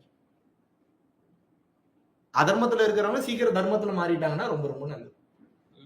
இப்ப ஆசை பேராசைன்னு சொல்லி சொன்னீங்க. அப்ப ஆசை தவறு இல்ல, பேராசை தான் பிரச்சனைன்னு சொல்லி சொன்னீங்க. ஆனா ஆசை பிரச்சனை தானே. இதை நான் எப்படி பிரிச்சு பார்க்கலாம்? இப்போ எல்லாரும் புத்தர் மாதிரி ஞானம், ரமணர் மாதிரி ஞானம் இருந்தா ஆசையை டக்குன்னு விட்டுருவாங்க. இப்போ எக்ஸாம்பிள், இப்போ நம்ம வீட்டுக்கு பின்னாடி ஒருத்தர் உட்காந்து காலையில சமைச்சிட்டு இருந்தாரு. பார்த்தா அந்த பில்டிங்ல வேலை பார்க்கறாருன்னு நினைக்கிறேன். ஒரே ஒரு குடிசை வீட்டுக்குள்ள உட்காந்து அவர் சமைச்சிட்டு இருக்காரு. நான் அவர்கிட்ட போய் உச்சகட்ட ஞானம் இப்ப நான் பேச முடியுமா? அவருக்கு அப்போதைக்கு சாப்பாடு வேணும். டெய்லி ஒரு 2000 ரூபாய் இருந்தா போதுன்றது ஆசைப்படுறாரு. இதை எப்படி நான் தப்புன்னு சொல்ல முடியும்? அவர்கிட்ட போய் அந்த ஆன்மா அந்த 2000 ரூபாய் இருந்தாதான் வீட்டை பார்க்க முடியும், பொண்டாட்டியை பார்க்க முடியும், குழந்தைங்களை பார்க்க முடியும். அவர் எங்க நார்த் இந்தியனா, எங்க இருந்து வந்தாருன்னு தெரியல, அங்க பணம் அனுப்பணும், எல்லா வேலையும் இருக்குல்ல அவருக்கும். அப்புறம் அவரை போய் நீ ஆசைப்படாதுன்னா எந்த விதத்துல நியாயம்? இப்ப நீங்க ஈஸியா இந்த சேர்ல உட்காந்துருக்கீங்க, சூப்பரா இருக்கு சாயறதுக்கு, உங்களுக்கு இன்டர்நெட் கனெக்ஷன் இருக்கு, லேப்டாப் இருக்கு, கல்யாணம் பண்ணிட்டீங்க, அழகான மனைவி இருக்காங்க, அடுத்து குழந்தை பிறக்க போகுது இறைவன் அருளால. இப்ப உங்களுக்கு வேணுங்கிறதெல்லாம் கிடைச்சிருச்சு. இப்ப நீங்க இதை உணர்ந்துட்டீங்கன்றதுக்காக சம்மந்தமே இல்லாத ஒருத்தன் அந்த எழுத்து வீட்டுல இருக்கிறவரை கூப்பிட்டு அந்த இவரை சொல்றேன், இந்த குடிசை வீட்டுல இருக்கிறவரை கூப்பிட்டு நான் எல்லாத்தையும் பார்த்துட்டு நீ எதையும் பார்க்காதுன்னு எப்படி அவன் ஏத்துப்பான்னு கேட்கறது நியாயமான்னு கேட்கறது. சின்ன சின்ன ஆசைகளை வச்சு கொஞ்சம் கொஞ்சமா அதை அனுபவிக்கிறதுக்கு உண்டான வழியை நீ இப்ப அவனுக்கும் ஏதோ ஒரு த்ரெஷோல்டு லிமிட் வேணும்ல, இல்லாட்டா இயங்குறதுக்கு வேலை எல்லாம் போயிடும். எல்லாருமே சும்மா உட்காந்துட்டாங்கன்னா, எல்லாரும் கணக்கம் பட்டியார் மாதிரி வேலை செய்யாம உட்காந்துட்டாங்கன்னா, எல்லாரும் மூக்குப்பொடி சித்தர் மாதிரி சித்தம் தெளிந்து அந்த சித்தனா பயணம் பண்ண ஆரம்பிச்சிட்டாங்கன்னா இந்த உலக இயக்கம் எப்படி நடக்கும், உலக சிருஷ்டி எப்படி நடக்கும்? அப்ப அவங்கவுங்க கடமையை அவங்கவுங்க கரெக்டா செய்யணுமா செய்யக்கூடாது? 100% அதுதான் பண்ணுங்க. அதுக்கு சின்ன சின்ன ஆசைகளை வச்சு, சின்ன சின்ன ஆசைன்னு வைக்க வேணாம். என் வாழ்க்கை வாழ்றதுக்கு நானே ஒரு டெஸ்டினேஷன் பிக்ஸ் பண்றேன். அந்த டெஸ்டினேஷனை நான் போய் அடையும் போது அதுல எனக்கு ஒரு ஆனந்தம். இன்னைக்கு டெய்லி 300 ரூபாய் கூலி வாங்குறேன்னா நான் ஒரு 1000 ரூபாய் வாங்கணும்ன்றது ஒரு ஆசை. அப்ப அதுக்கு தகுந்த ஒரு இயக்கம் இருக்கும்போது அந்த 1000 ரூபாய்க்கு உண்டான தர்ம வாழ்க்கை நீ வாழும்போது அந்த 1000 ரூபாய் உன்னை தேடி வந்துடும். அப்புறம் 1500 ரூபாய் வை, அப்புறம் 2000 வை, அதுக்குள்ள உனக்கு வயசாயிட்டு வந்துடும்.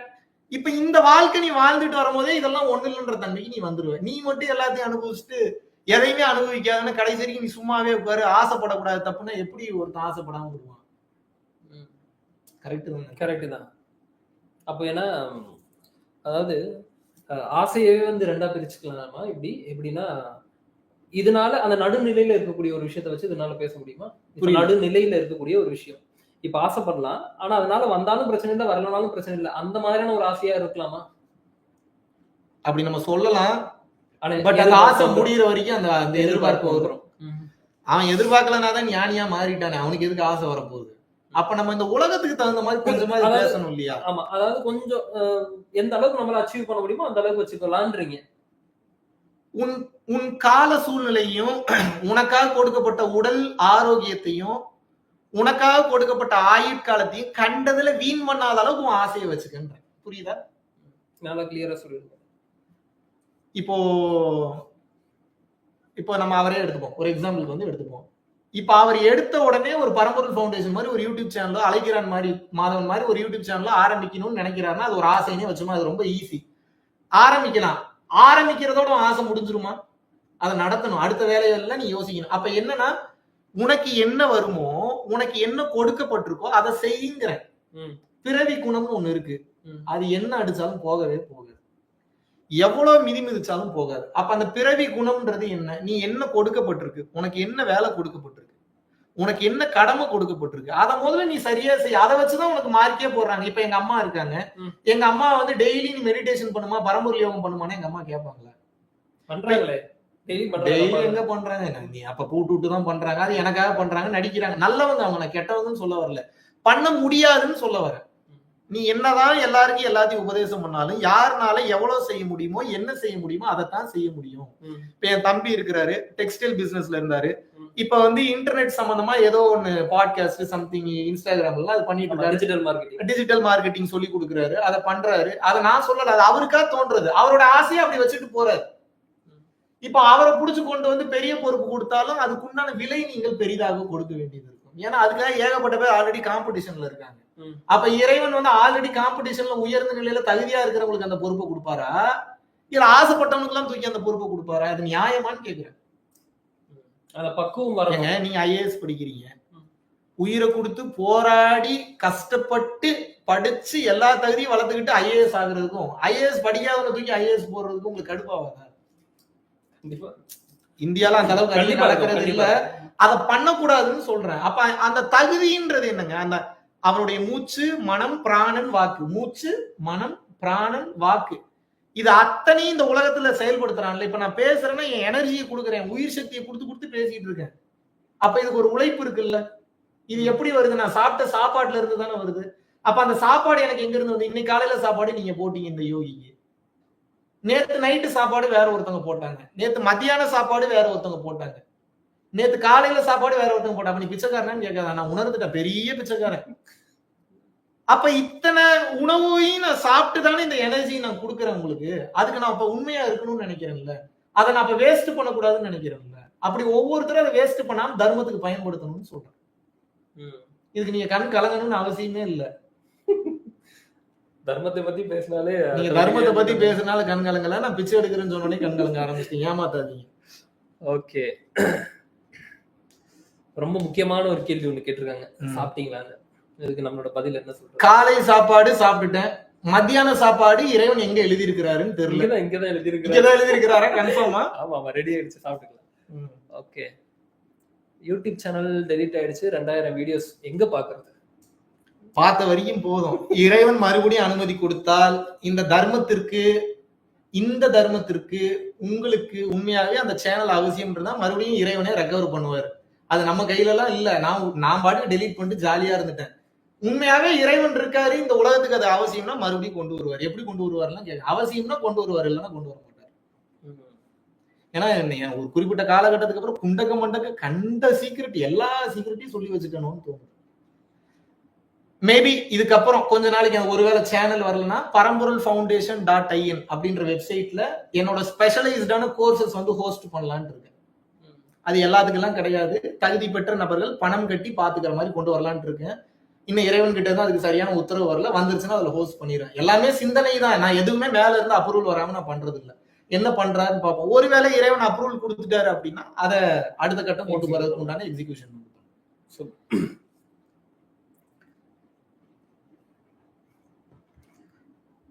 ஊழ்வினை எப்படி அழிக்க வேண்டும்? ஆல்ரெடி சொன்னதுதான். கடமையை செய், பலனை எதிர்பார்க்காது. தர்மம் செய், பலனை எதிர்பார்க்காது. எதிர்பார்ப்பு இல்லாமல் இல்லறத்துல இருக்கீங்கன்னா இல்லற தர்மத்தை பின்பற்றுங்க. கடமையை சரிவர செய்யுங்க. என்ன வார்த்தை கொடுக்குறீங்களோ அந்த வார்த்தையை பாதுகாத்து அதை வந்து நடைமுறைப்படுத்துங்க. இல்ல பாதுகாக்க முடியாம போயிடுச்சுன்னா அதுக்கு வெளிப்படையா மன்னிப்பும் கேட்டுருங்க. பெரிய மேட்டர் ஈஸியா சொல்றது, கிட்டத்தட்ட அதுலதானே மொத்த விஷயமும் இருக்கு. ஆமா, அதைத்தான் மறுபடியும் ரீவைண்ட் பண்ணி பாத்துக்கங்க. அதுக்குள்ளதான் எல்லாத்தையும் நான் சொல்றது. என் வார்த்தைகள் ஏதும் என் வார்த்தைகள் அல்ல, என் வார்த்தைகள் அனைத்தும் நாயகன் தன் வார்த்தைகள். என் செயலாவது ஏதொன்றும் இல்லை, எல்லாம் என் செயலே என்று உணர பெற்றேன். என் கட்சி ஏகம்பனே, எல்லாம் அவர்தான் பண்றாரு, நம்ம ஒண்ணுமே பண்ணல. இப்போ ஃபவுண்டேஷன்ல பணம் வரல, என் அக்கௌண்ட்ல இப்ப வரக்கூடிய பணம் எல்லாம் டோட்டலா குறைஞ்சிருச்சு. என் அக்கௌண்ட்ல இப்ப மிஞ்சி முதல்ல ஆமா இன்னைக்கு லட்சக்கணக்கில் முன்னாடி இருக்கும். இன்னைக்கு எவ்வளவு இருக்கு? 92 ரூபாய் இருக்கு. நான் ஏதாவது ஃபீல் பண்ற மாதிரி இருக்கேன் என்னைய பார்த்தா? உங்களுக்கு ஹானஸ்டா சொல்லுங்க, என்னைய பார்த்தா 92 ரூபாய் 94 காசு சந்தோஷமா தானே இருக்கேன். அதே ஜிபே நம்பர், அதே 27ல முடியுற அதே ஜிபே நம்பர் தான். ஹாப்பியா இருக்கனா இல்லையா? நான் ஏதாவது வருத்தப்படுறேன்? நான் ஹாப்பியா போயிட்டு நம்ம மேல இருக்கக்கூடிய மரியாதை மற்றவர்களுக்கு குறையும், பிச்சைக்காரன் ஆயிட்டானேன்றது குறையும். அதை பத்தி எல்லாம் யோசிக்கவே கூடாது. நம்ம பாட்டுக்கு செயல்பட்டுட்டு போயிட்டே இருக்க வேண்டியதான்.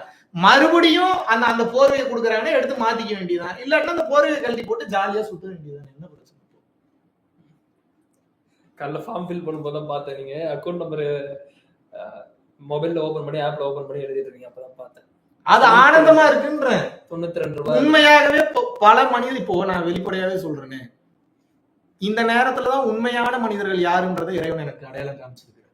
நான் கேட்காமையே உதவி பண்றது, அவருக்கு உண்டான தேவைகள் இருக்கும். அவர் ஒரு கஷ்டத்துல இருந்தா அவருக்கு நம்ம உதவி பண்ண. நான் கஷ்டத்துல இல்ல, அவங்க அப்படி நினைச்சுக்கிறாங்க. நான் ஆனந்தமா தான் இருக்கேன். நீங்க தான் கண் கலங்குறீங்க, நானா கண் கலங்குறேன்? அப்ப அதுலயே என்னோட வில் பவர் என்னன்றது நீங்க தெரிஞ்சுக்கணும். நான் ஆனந்தமா தான் இருக்கேன். உண்மையான தரமான தகுதியான மனிதர்கள் யார் என்று எனக்கு இப்போதுதான் அடையாளம் தெரிகிறது. இறைவன் இதை காட்டுறதுக்கு கூட இப்பேற்பட்ட ஒரு விஷயத்த பண்ணியிருக்கிறாருன்னு நான் ஏத்துக்கிறேன். யாரெல்லாம் என்னை பத்தி தப்பு தப்பா வெளியே சொல்றாங்க, யாரெல்லாம் உண்மையை பேசுறாங்க, தப்பு தப்பா சொல்லப்பட்ட பிறகும் யார் உண்மையா என் கூட நிக்கிறாங்க, உண்மையாகவே நான் ஜீவசமாதி ஆகணும் போனதுக்கு அப்புறம் உண்மையாவே எனக்கு இடம் கொடுக்கறதுக்கு யார் தயார் நிலையில இருந்தாங்க, எல்லாத்தையும் பார்த்தேன். செத்ததுக்கு அப்புறம் நம்ம ஆவியா போய் எவன் கடைசி வரைக்கும் நம்ம கூட வரான்னு தெரிஞ்சிருக்கு. செத்த மாதிரி காமிச்சா எவன் வருவான்னு தெரிகிறது ஒரு நல்ல வாய்ப்பு தானே. அது நல்ல ஒரு ஆப்ஷன் தானே. புரியுதா? புரியுது.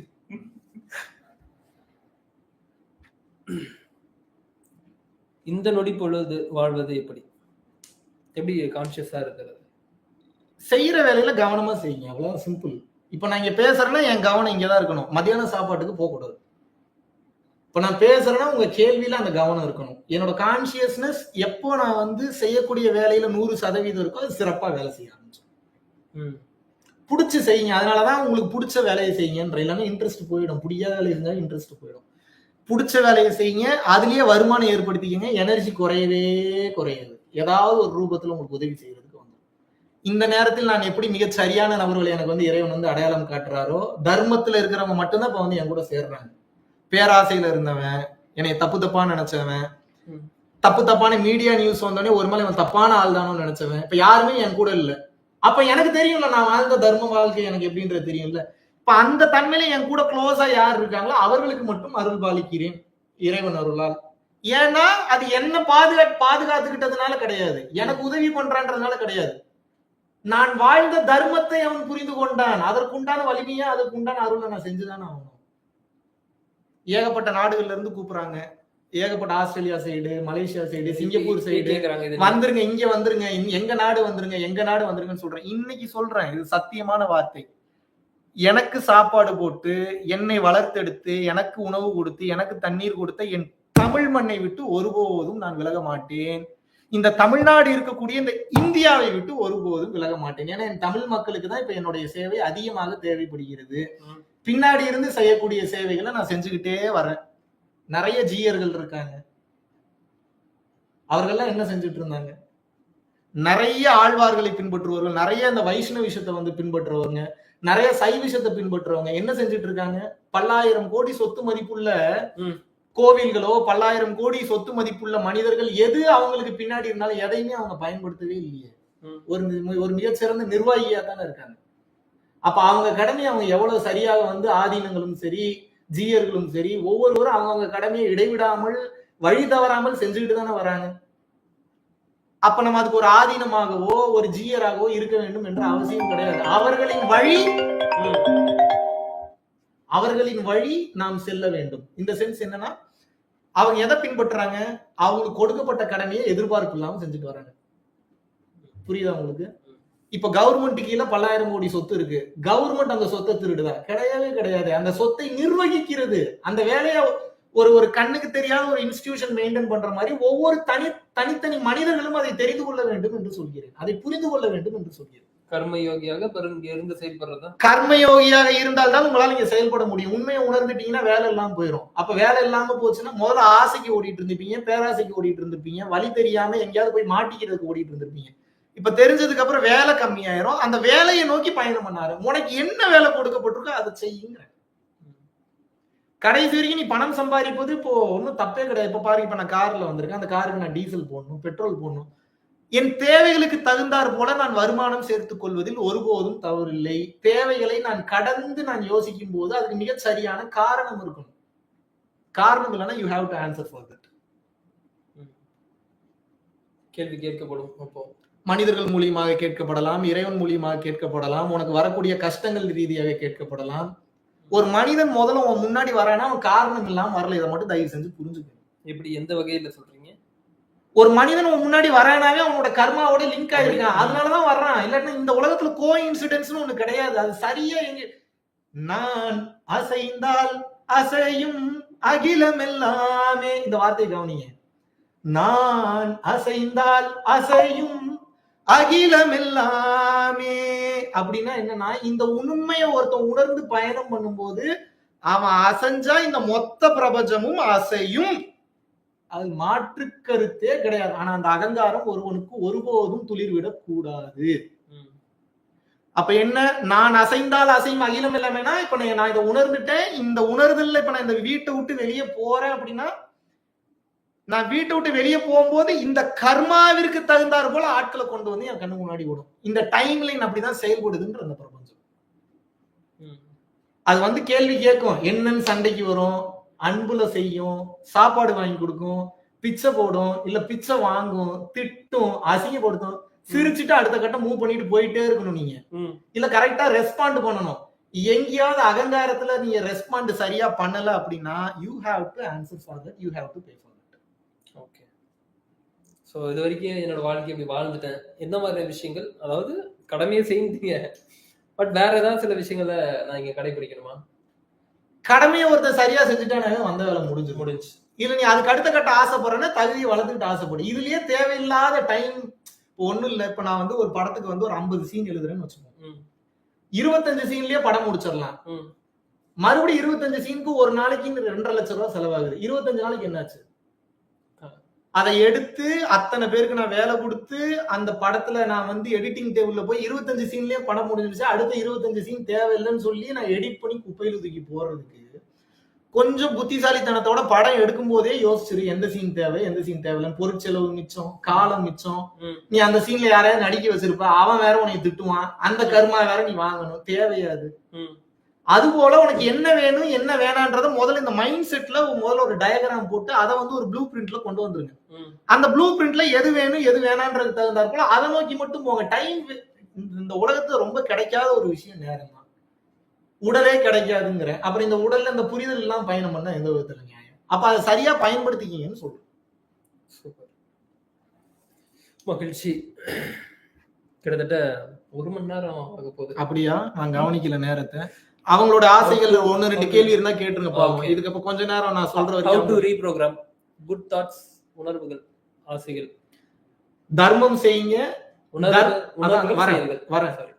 தர்மம் செய்யுங்க, தர்மத்தின் வழியில இருங்க, தான தர்மம் அதிகமா செய்யுங்க. இறைவன் கூட இருந்து நோட் பண்ணிக்கிட்டே இருக்காரு. இதை நான் வந்து ஸ்டேட்மெண்டாவே கொடுக்கிறேன். It's my statement. இறைவன் சரியான நேரம் வரும்போது உங்களை சரியான நேரத்துல அவரே பயன்படுத்துவாரு.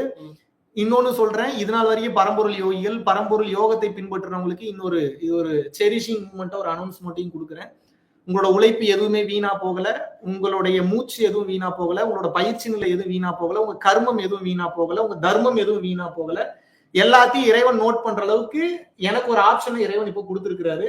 சோ மிக சரியான நேரம் வரும்போது அவர்களை எல்லாம் பயன்படுத்தி இந்த உலகத்தில் மீண்டும் தர்மத்தை நிலை பெற செய்வதற்கு நான் நிச்சயமாக நேரே வருவேன். வந்து ஒவ்வொருத்தரையும் நிச்சயமாக பயன்படுத்துவேன். தமிழ்நாடு மட்டுமல்ல, இந்தியா மட்டுமல்ல, இந்த தர்மத்தை நிலைநாட்டுவதற்காக உலகெங்கிலும் தகுதியான நபர்களை பிளேஸ் பண்றதுக்கு உண்டான பொறுப்பை நான் மட்டும் என்ன மாதிரி பல நபர்களுக்கு இறைவன் வந்து கொடுத்தருளி இருக்கிறார். அதுக்கு என்ன குவாலிட்டி செக்கிங்னா, உன்னை நீ அழித்து கொண்டாலும் பிறருக்கு நல்லது செய்யணும்னு நினைச்சியா? உனக்கு உதவி செஞ்சவனுக்கு நீ துரோகம் பண்ணாம இருக்கியா? உனக்கு கஷ்டத்துல உதவுனவனுக்கு உனக்கு ஞானத்தை சொல்லி கொடுத்தவனு நீ தொந்தரவு பண்ணாம இருக்கியா? எப்போதெல்லாம் நீ கஷ்டத்தை ஃபேஸ் பண்ணியோ அப்பெல்லாம் உன் கஷ்டம் முக்கியம் நீ நினைச்சியா, இல்ல இன்னொருத்தனுடைய நலன் நீ முக்கியம் நினைச்சியா? ஒரு மெழுகுவர்த்தி எப்படி தன்னை அழித்து கொண்டு பிறருக்கு வெளிச்சத்தை கொடுத்ததோ அது போல நீ அழிந்தாலும் பரவாயில்லை, பிறர் நன்றாக இருக்க வேண்டும் என்று நினைத்தாயா? பல பேர் உன்னை கடமையிலிருந்து டைவர்ட் பண்ணும்போது, மாயை உன்னை சூழும் போது அடிப்படை தர்மத்தை நீ பின்பற்றி பிற உயிர்களுக்கு தீங்கு செய்யக்கூடாதுன்னு நினைச்சியா? மெயினா உனக்கு உண்மையை சொல்லி கொடுத்தவனுக்கு உண்மையா இருக்கணும்னு நினைச்சியா? நீ இதெல்லாம் எதுவும் இல்லைன்னா உனக்கு அடி விழுகும். இதுல நீ சரியா இருக்குன்னா இறைவன் பல நபர்களை இங்க அப்பாயிண்ட் பண்ணியிருக்கிறார். உலகெங்கிலும் இருக்கிறார்கள் தர்மத்தை பாதுகாக்கிறதுக்கு. தி கார்டியன்ஸ் ஆஃப் த கேலக்சி. அவங்களுக்கு பேர் என்ன? என்னங்க படம் பேர்லாம் சொல்றீங்களேன்னு இருக்கா? உண்மையாவே இருக்காங்க. கார்டியன்ஸ் ஆஃப் த கேலக்சி பல நபர்கள் இருக்காங்க. அவர்கள் தகுதியான நபர்களை எடுத்து தகுதியான இடங்கள்ல அப்பாயிண்ட் பண்ணுவாங்க. இது சத்தியம். அடுத்த கேள்வி.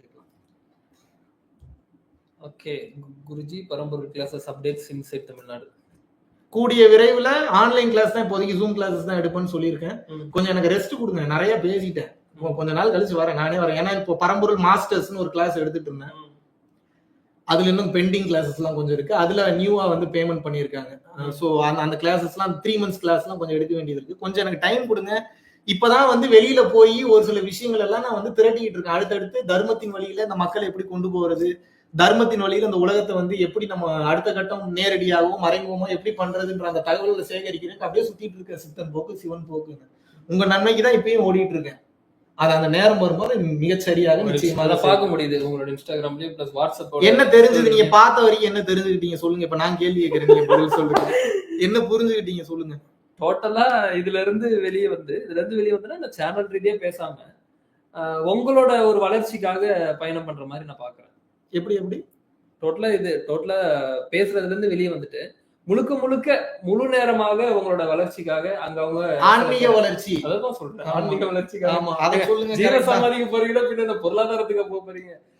ஜீவசமாதி வழிபாட்டுக்கு பிளஸ் போய் பல மகான்களை பாக்குறது, சித்தர்களை பாக்குறதுல நான் இன்ஸ்டாகிராம்லயும் சரி, இன்ஸ்டாகிராம்ல பெருசா பாக்கல, உங்களோட வாட்ஸ்அப் ஸ்டேட்டஸ்ல பார்க்க முடிஞ்சு. இல்ல நான் எனக்கு இப்போ மக்கள் கிட்ட நான் எப்பயுமே விமர்சனங்களை ரொம்ப கூர்ந்து கவனிப்பேன். தப்பான விமர்சனமா இருந்தா நான் திருத்திட்டு முன்னேறுவேன்.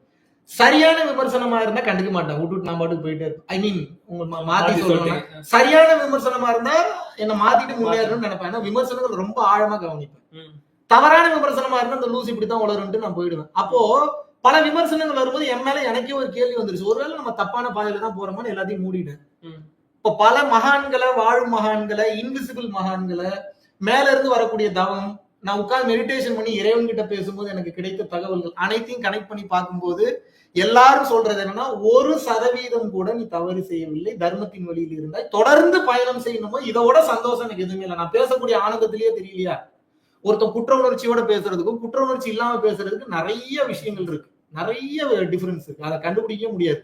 பல பேருக்கு பலவிதமான தகவல்கள் தப்பாக இந்த மீடியாஸ்ல பரப்பப்பட்டாலும் கூட அந்த மீடியாக்காரங்களுக்கு ஆப்பு இருக்கு.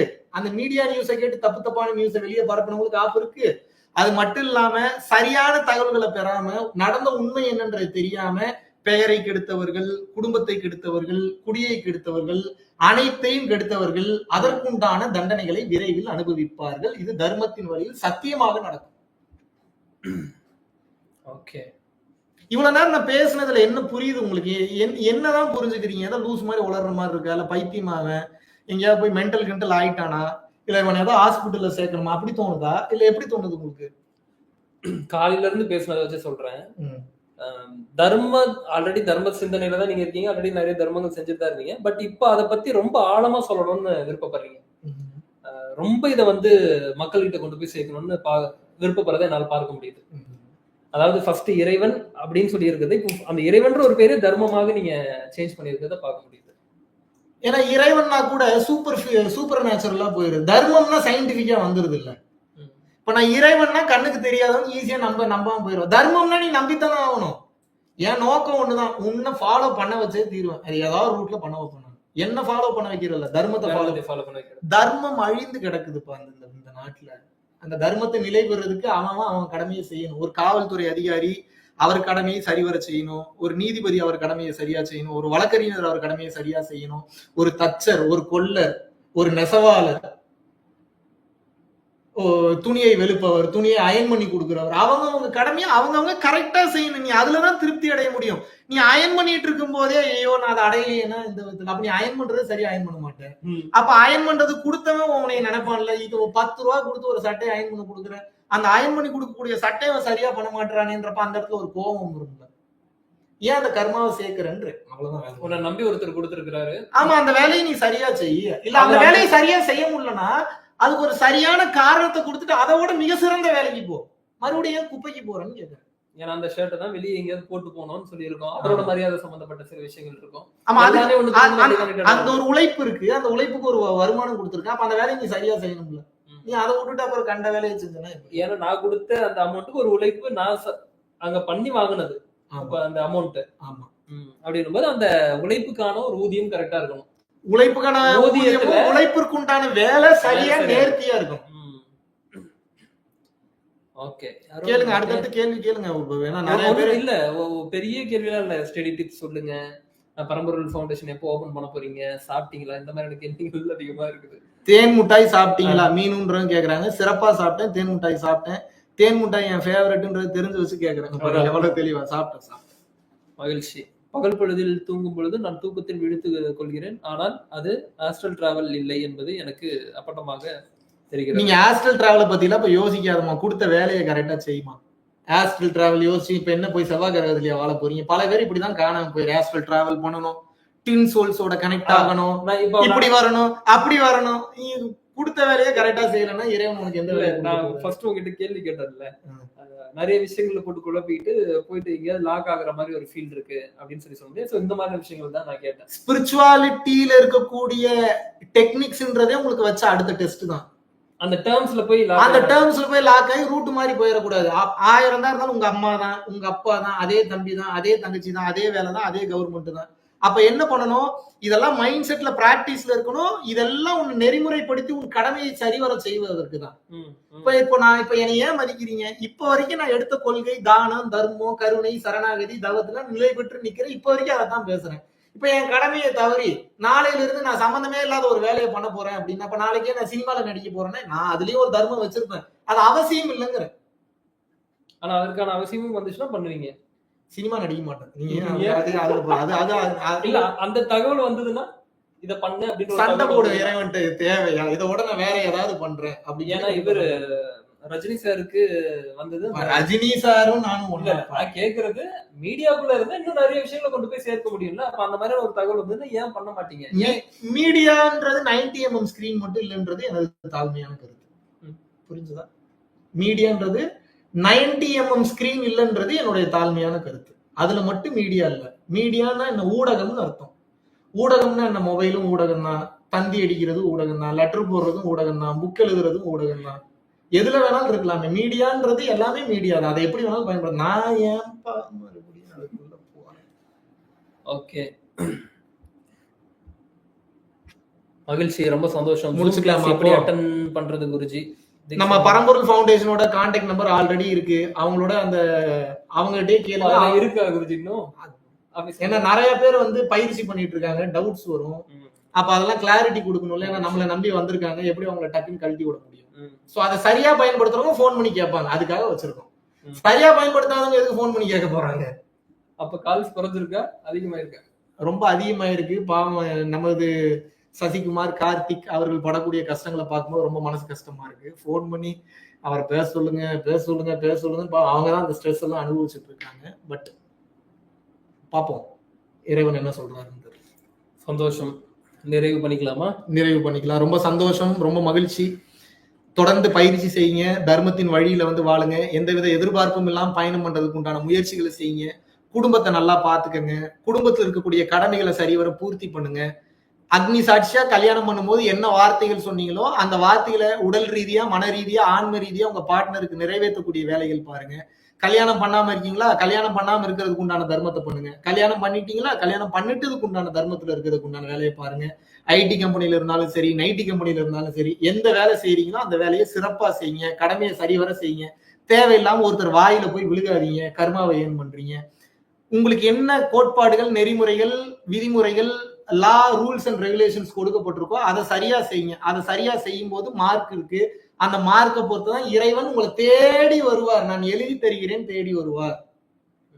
தேடி வரும்போது அது இறைவன் உங்களுக்கு தெரியும். உடல் ரீதியாவே வருவார். இதுக்கப்புறம் நான் என்ன சொல்றது? ஆனா அவர் வரணும்னா அந்த அளவுக்கு நீங்க உங்க கடமைகள்ல சரியா இருக்கணும். எப்போ வருமோ, இப்போ வருமோ, எப்போ வருமோலாம் கேட்காதீங்க. வேலையை செய்யுங்க.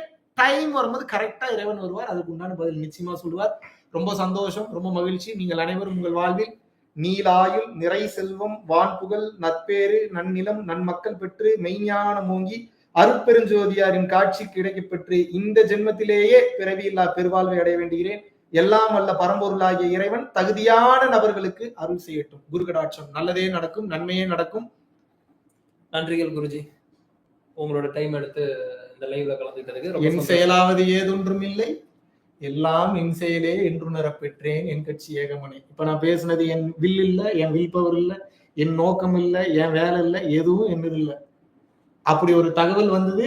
அந்த தகவல் உங்ககிட்ட இருந்து வந்து கேட்டீங்க, கிளியர் ஆயிடுச்சு, பேசி முடிச்சிட்டேன். இதுக்கு எனக்கு எந்த வித சம்பந்தம். ரொம்ப சந்தோஷம். நிறைய பேர் வந்து அழைக்கிறான் மகன் யூடியூப் சேனலுக்கு கீழே வந்து மகாவிஷ்ணு அண்ணா கூட லைவ் வாங்க, மகாவிஷ்ணு அண்ணா கூட லைவ் வாங்கன்னு சொல்லி நீங்க பண்ண கமெண்ட்ஸ் எல்லாமே நான் பார்த்துட்டு தான் இருந்தேன். ஸோ அதற்கான ஒரு நேரம் நான் ஃபிக்ஸ்லாம் பண்ணலங்க. இன்னைக்கு ஆக்சுவலா லைவ் வரும்ன்றதுலாம் எதுவும் ஃபிக்ஸே பண்ணல. இவர் வருவாருன்றதே ஃபிக்ஸே ஆகல, தெரியல. அதுக்கு முன்னாடி திடீர்னு காலையில ஒரு 6:30 மணிக்கு வந்து காலிங் பெல் அழுத்திட்டு ஃபோன் அடிச்சுட்டு கீழே வாங்கன்னு சொல்லி சொன்னார். அப்புறம் அப்படி போய் டிஸ்கஸ் பண்ண 7 மணிக்கு ஸ்டார்ட் பண்ணி கிட்டத்தட்ட 1 மணி வரைக்கும் ஆயிடுச்சு. ஸோ அதுக்கப்புறம் அப்படியே லைவ் வரலாம்னு சொல்லி பிளான் பண்ணோம். ஸோ நீங்க சொன்ன மாதிரி நம்ம எங்க பிளான் பண்றோம் அதுவே நடக்குது. இந்த நேரத்துல ஒருத்தருக்கு இந்த நேரத்துல இவ்வளவு பெரிய ஞானம் எனக்கு கிடைப்பதற்கு எனக்கு ஒருத்தர் வந்து மிகப்பெரிய ஒரு காரணமாக இருந்தார். அந்த என் இதயத்திற்கு நெருக்கமான அந்த அண்ணனிற்கு இந்த நேரத்துல நன்றி சொல்ல கடமைப்பட்டிருக்கேன். அந்த அண்ணன் இல்லைன்னா இன்னைக்கு நான் இல்லை. அந்த அண்ணனின் நலன் போற்ற வேண்டும். நீங்க எனக்கு நல்லது செய்றீங்கன்னா அந்த அண்ணன் நல்லா இருக்கணும், அந்த அண்ணன் வந்து உயர்ந்த கட்ட நிலைக்கு போகணும்னு சொல்லி எல்லாரும் பிரார்த்தனை பண்ணுங்க. நன்றிகள், நன்றிகள், ரொம்ப சந்தோஷம். இப்ப இந்த கணத்திலயா இல்ல இதுக்கு முன்னாடி சொல்றீங்களா? இதுக்கு முன்னாடியில இருந்து என்னை இவ்வளவு பத்திரமா கொண்டு வந்து பேச வச்சதுக்கு எல்லா காரணமும் அந்த அண்ணன் தான். அந்த அண்ணனுக்கு ஒரு நன்றி சொல்லிருங்க. அதுக்கப்புறம் இறைவனுக்கு ஒரு நன்றி சொல்லிருங்க. இதை கடந்த நிலையில இவ்வளவு ஆனந்தமா நான் பயணம் பண்ணிட்டு இருக்கிறதுக்கு உண்டான ஆழ்வார்களுக்கும் நாராயணனுக்கும் பெருமாளுக்கும் ஒரு மாபெரும் நன்றி சொல்லிருங்க. மகிழ்ச்சி, ரொம்ப சந்தோஷம். என்னோட ஒரே ஒரு வேண்டுகோள் என்ன அப்படின்னா, இவ்வளவு பேசினாலும் திரும்ப என்னோட ஒரு வேண்டுகோள் என்னன்னா, திரும்ப நீங்க ஏதோ ஒரு சேனல் ஸ்டார்ட் பண்ணி பேசினா நல்லா இருக்கும்னு சொல்லி விருப்பப்படுறேன். என் செயலாவது ஏதொன்றும் இல்லை, எல்லாம் என் செயலே என்று உணரப்பெற்றேன், என் கட்சி ஏகமலை. திரும்ப கேட்டாலும் இதே டைலாக் தான். சரி, என்ன மாதிரியான தகவல் வருது அப்படின்னு சொல்லி பார்ப்போம். ரொம்ப நன்றி, ரொம்ப சந்தோஷம். இத்தனை இவ்வளவு நேரம் வந்து நீங்க கிட்டத்தட்ட ஸ்டார்ட் ஆனதுல இருந்து ஒருத்தர் அப்பல இருந்து கமெண்ட் பண்ண ஆரம்பிச்சு இப்போ வரைக்கும் பண்ணிட்டு இருக்கிறாரு. 1 மணி நேரம் கூட நம்ம கூட சேர்ந்து டிராவல் பண்ணியிருக்காங்க. நன்றிகள், ரொம்ப சந்தோஷம். உங்களுக்கும் ரொம்ப நன்றி. கிட்டத்தட்ட ஏகப்பட்ட விஷயங்கள் இப்ப இந்த லைவ்ல மட்டும் இல்ல, நம்ம பயணிச்ச காலம்ல இருந்து அதுக்கு முன்னாடி நீங்க டிராவல் பண்ணத பல விஷயங்களை என்கிட்ட வந்து நீங்க டிரான்ஸ்ஃபர் பண்ணிருக்கீங்க. ஏகப்பட்ட விஷயங்கள் உங்ககிட்ட இருந்து நான் லேர்ன் பண்ணியிருக்கேன். அந்த ஒரு விஷயத்தை தான் இன்னைக்கு நம்ம வந்து கொடுத்துட்டும் இருக்கிறேன். சோ இந்த அழைக்கிறான் மகன் யூடியூப் சேனல்ல உங்களுக்கு நன்றி உணர்வு எனக்கு புரியுது. இந்த அழைக்கிறான் மகன் யூடியூப் சேனல்ல உங்க மூலமாகவே இந்த ஞானம் பல பேருக்கு போய் சேர்ந்ததுல இன்னைக்கு நான் ரொம்ப சந்தோஷப்படுறேன். இறை செயல் குரு கடாட்சம் நல்லதே. குருவே சரணம். நன்றிகள் அனைவருக்கும்.